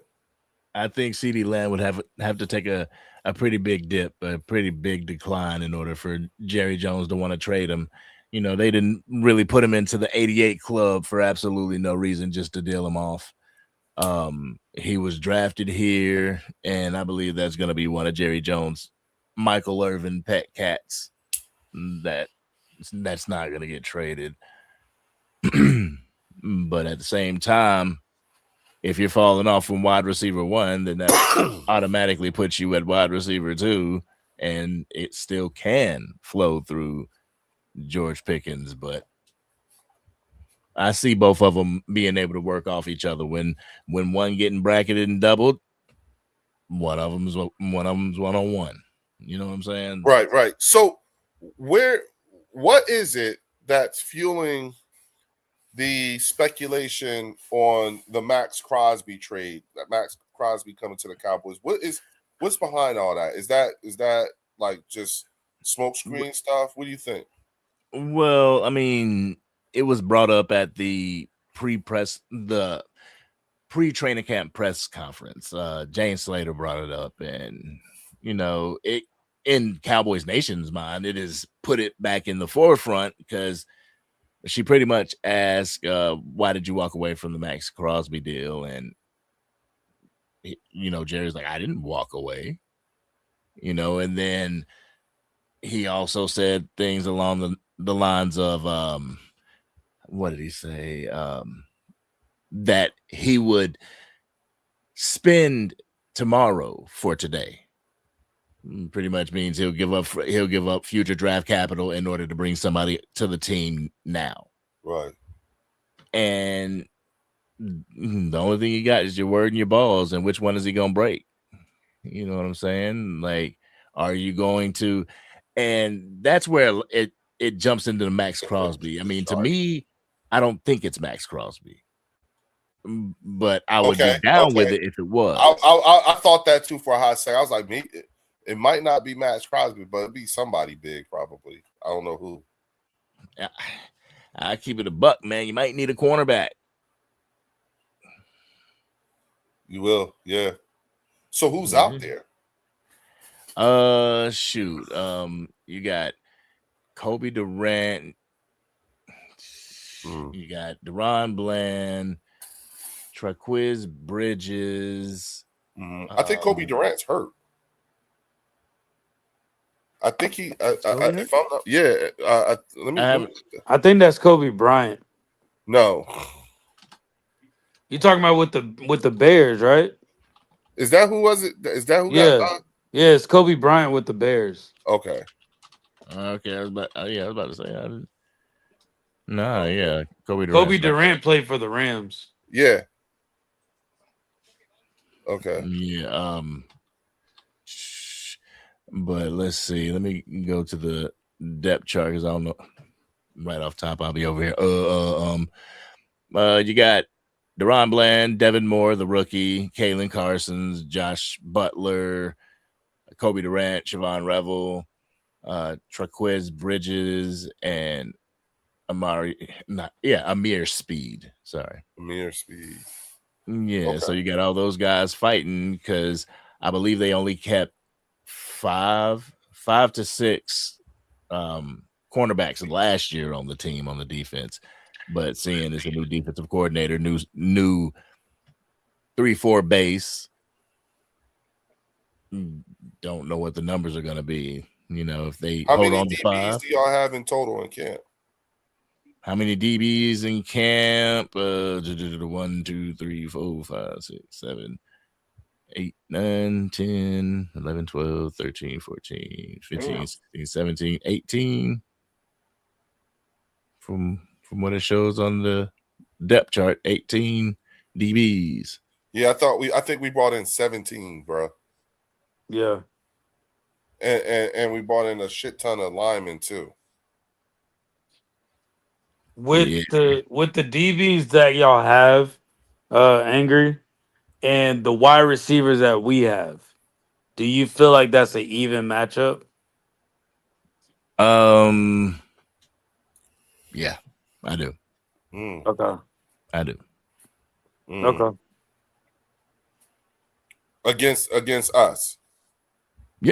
Yeah. Okay. I do, for the simple fact, like, you ain't got that kryptonite that used to shake and bake and post Deron Bland's ass up. He couldn't stop AJ Brown. Right. He can't stop that bigger physical type of wide receiver, but he can lock a finesse guy. So let's say we take away Devontae Smith and we add AJ Brown in. Do you still feel like it'll be an even matchup?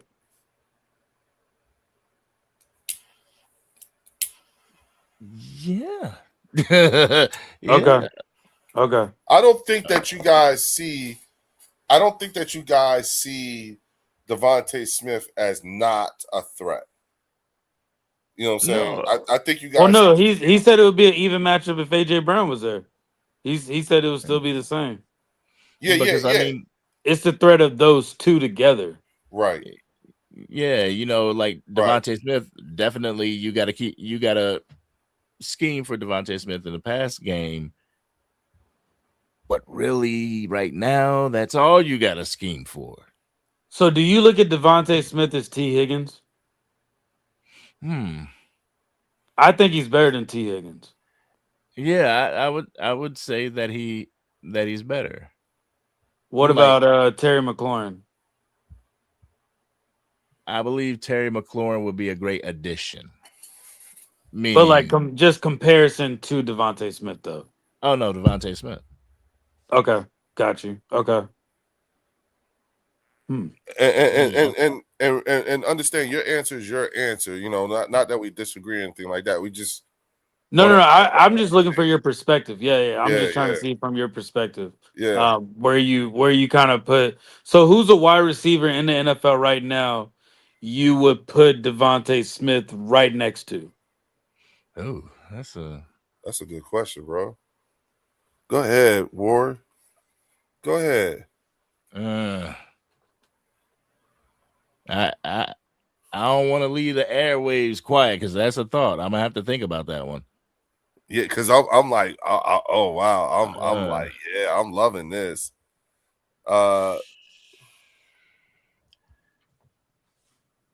Yeah, it stumped them. Stumped them. And you I'm know trying to go what? through each That- team now. Because you can't say he's too lower than somebody, then you can't say he's too higher than somebody either. So it's like I would say he could be because Justin Jefferson had a really good first 3 years of in this season. I mean, in his career. Mhm. I think he could be a potential of what Justin Jefferson is now. Like not what Justin Jefferson was when he first came in the league, but what Justin Jefferson is now. Because mind you, Justin Jefferson's yards have went down. Shoot. See, now I gotta know what Justin Jefferson's stats.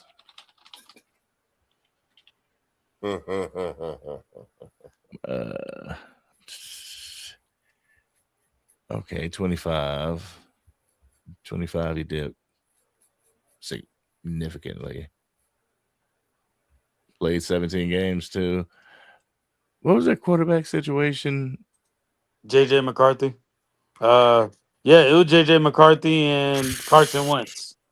Oh well, shit. I mean, Well, hey, everybody looking at our quarterback like he can't do nothing. So, well, last year he got 1,048. So, see what I mean?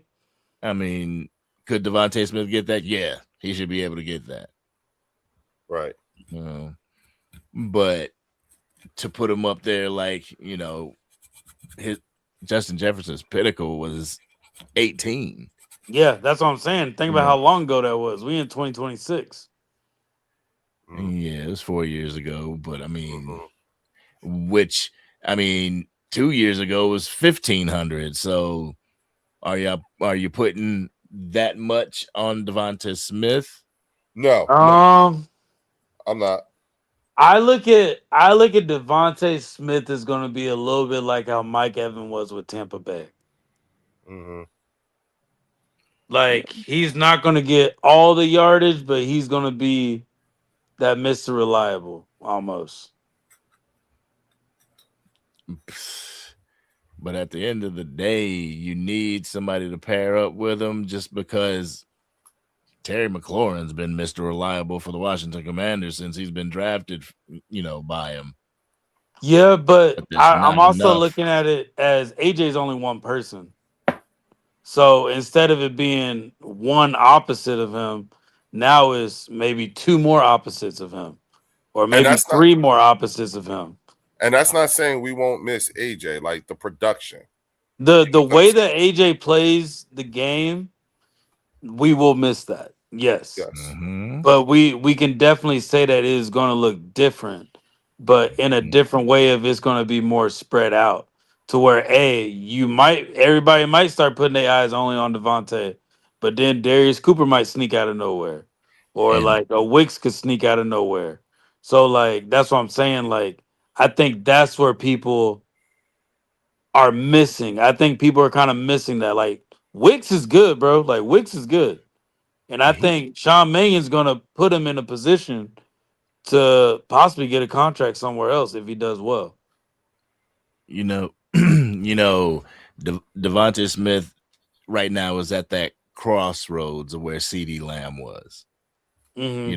Once they got rid of Amari Cooper and everything, CeeDee Lamb became the one, and it was who are you going to pair him up with?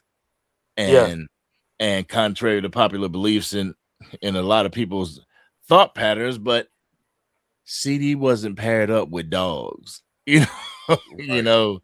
So I get you on that. So that was able to bring the dog out of CeeDee Lamb. We're at that crossroads with Devonta Smith. So do you think as that dog? So since we can't really compare anybody to Devontae Smith, it's really hard to truly tell like what type of wide receiver he's gonna be. Like it's either you gonna be a Terry McLaurin or he gonna be a Justin Jefferson. And that's what we're excited to see because at least he can at least give us 1,000 if that's the case. And then you got to ask yourself, can we find somebody better to pair up with him? And then you have to have your own respective 1 and 1A. Okay. Okay. You know. Okay. That's what we had, 1A and 1B. That's what we were calling them. Or maybe sorry, And- I'm throwing old people out there, but maybe a Randy Moss with the Patriots. I mean, even somebody younger. Because he used options, because Tom Brady had options with the Patriots. It wasn't just Randy Moss. Oh, I get what you're saying. Yeah, I'm just talking about like collectively as like a wide receiver unit, like a receiving unit. But then that's Tom Brady and That is Tom Brady. That is Tom Jalen Brady. Hurts. Yeah. No, I'm never going to compare them, but I'm just looking at the receiving options out there. Like there's like Brady had options. They're giving Jalen options. So I don't know. Who knows? We're gonna see. Yeah. That's what's gonna make this season exciting. Well, look, fellas, we're coming on the 320 mark. You know what I'm saying? Angry came up in here, you know what I'm saying, and set the record straight, you know what I'm saying, and gave us a whole lot to think about, you know what I'm saying. And I so appreciate you, bro, for coming up in here, man, especially with the challenges you've had today. You know what I'm saying? Tomorrow I hope you're feeling a lot better, man. I hope you get the feeling back right there on that side of your face, man, for real. But you want to give a last word, man, and make sure let everybody know where to find you. All right, man. You can find me at the Angry Cowboys Fan YouTube channel. If you're a Cowboys fan or not, classic Cowboys content, all the trolling, we have conversations over there. All right. Amen. But I just went to the dentist. They used that new Novocaine and it numbed parts of my face that have never been numb going to the dentist. Like my nostril was numb. Damn. My right eyelid was numb. So I'm like, man, am I blinking? But man, I appreciate you. You just keeping me sharp, man. Iron sharpens iron. And Amen. Yeah. And this Sunday it's gonna be fun, bro. Yeah, thanks, because I appreciate you, man. I know y'all coming, you know what I'm saying, if you say so. But hey, y'all can find Angry along with Warren on their head-to-head with Hoodie Kush and Eagles Drew. You know what I'm saying? That's gonna be fun. And we throwing the after party here, y'all.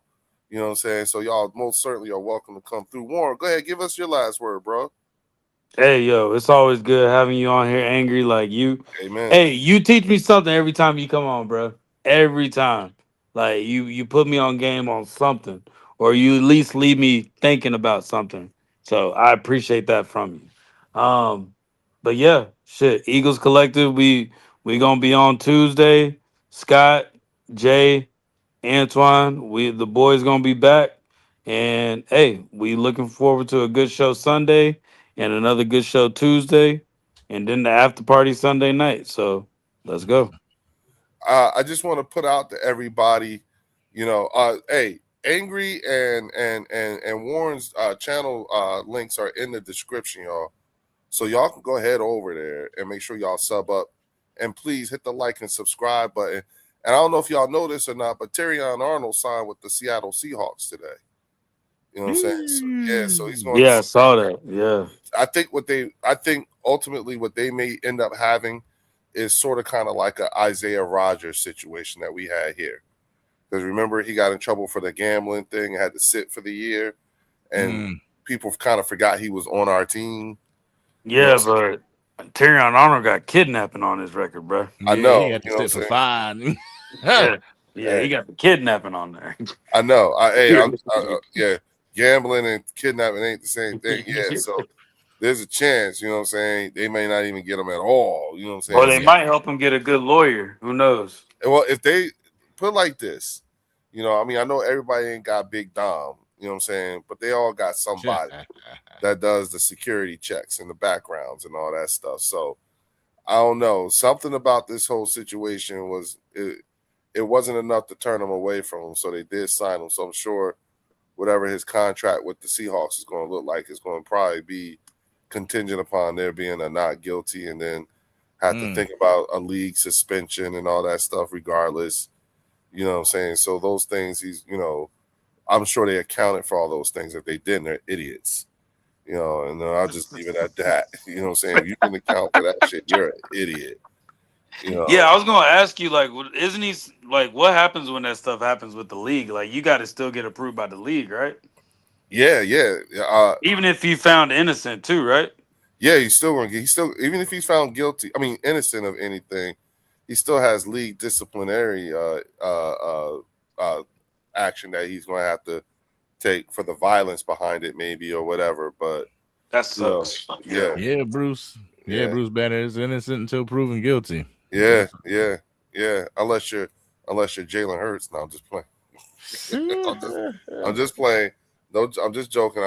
Y'all. Not trying to get anything stirred up. Just joking. Because you know how, shit, motherfuckers are sensitive. We'll save that for Sunday, Angry. Yeah. Oh, wait a minute. This is going down on Sunday? Yeah, Sunday. Oh, what the fuck am I thinking? No What time? preseason games. I'm not sure on the time. Okay. I gotta check the time. Yeah. Okay. Sunday, I might be able to do something. Let's see. I don't know. I mean, now that I know it's Sunday, I don't know. You know what I'm saying? Because, like I said, I'm just more excited. Little man coming home.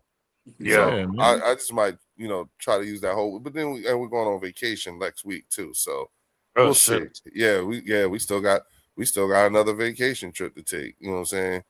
So when does school start for y'all up there? The 2nd of September. Okay. I think it is. Yeah. Yeah. School started last week here. So. Oh, really? Yeah. Because they normally school starts the week after Labor Day, but Labor Day is coming late this year. You know what I'm saying? So they're starting them at the beginning of the month of September, and then they get off for Labor Day. So, like their first week of school ends with a 3-day weekend. I got you. You see what I'm saying? So that's how it's gonna work for them. But yeah, but and look, it's y'all, 7 o'clock, Warren. It's 7 o'clock Sunday. Well, It's Eastern 7 o'clock. Standard. Okay, Eastern Standard. bet. All right, 7 o'clock EST. Okay, then I'll wait till Warren gives me the sign, and I think I probably will go live, and we'll have the after party. You know what I'm saying? Right here at the Bird section. I will see all of y'all Sunday. I'll put it out early enough to tell y'all what time we'll go live when they do. But Angry, you and Hoodie are more than welcome to come to the after party. It's going to be about y'all anyway. So, you know what I'm saying? You might as well come on through if you want. You know what I'm saying? And same thing with Warren. Y'all know what it is. And with everybody else right here, thank you to everybody that's been in the chat. You know what I'm saying? Especially with the super chat. Shout out to Bruce Banner, Coyote, D-Cuz, Worley. Shardy McFroggy was in the building. You know what I'm saying? Reese Money. I know Shaheen Zealous. Who else was here? I know I think Dr. Jen was here. Linda, of course, is always here. My girl, Tiffany Simpson. All y'all, Chiquita, all y'all being here. I so appreciate y'all.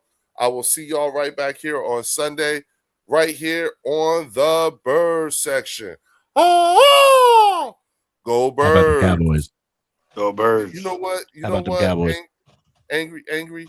Like, hey, shout out to Chris too with the Cowboy Up podcast. My bad. You know what I'm saying? Shout out to Chris. Hey, head on over there. I think he might be live, y'all. And again, see y'all back here. All right. No, I don't take shit. I got no love for the fakeness. If you wanna play tough and wanna hate this, I'll always show up. I don't ever slow up, no I don't take shit. I got no love for the fakeness. If you wanna play tough and wanna hate this, I'll always show up and make a statement. I don't ever slow up, no I don't take shit. I got no love for the fakeness. If you wanna play tough and wanna hate this, I'll always show up and make a statement. Everything I do so instinctive and so passionate. Every word I move so descriptive like an adjective. I got a vendetta against people who patented being negative when you should be getting after it. I got facts over tracks, isn't that? Spitting slow, spitting fast, I could roast, I could gas. Think I'm okay at last, but I don't know if that can erase all the past. And the pettiness, a reflection of the emptiness. Hilarious, you think you're worth my time, you're delirious. Mysterious, because you hide behind a fake exterior. Inferior, you know I'll always be a bit superior. Get off of me, this ain't no humble brag. I want you to hear words, you can say them back. I want you to feel free from the chains at last, and to believe in what you got. It was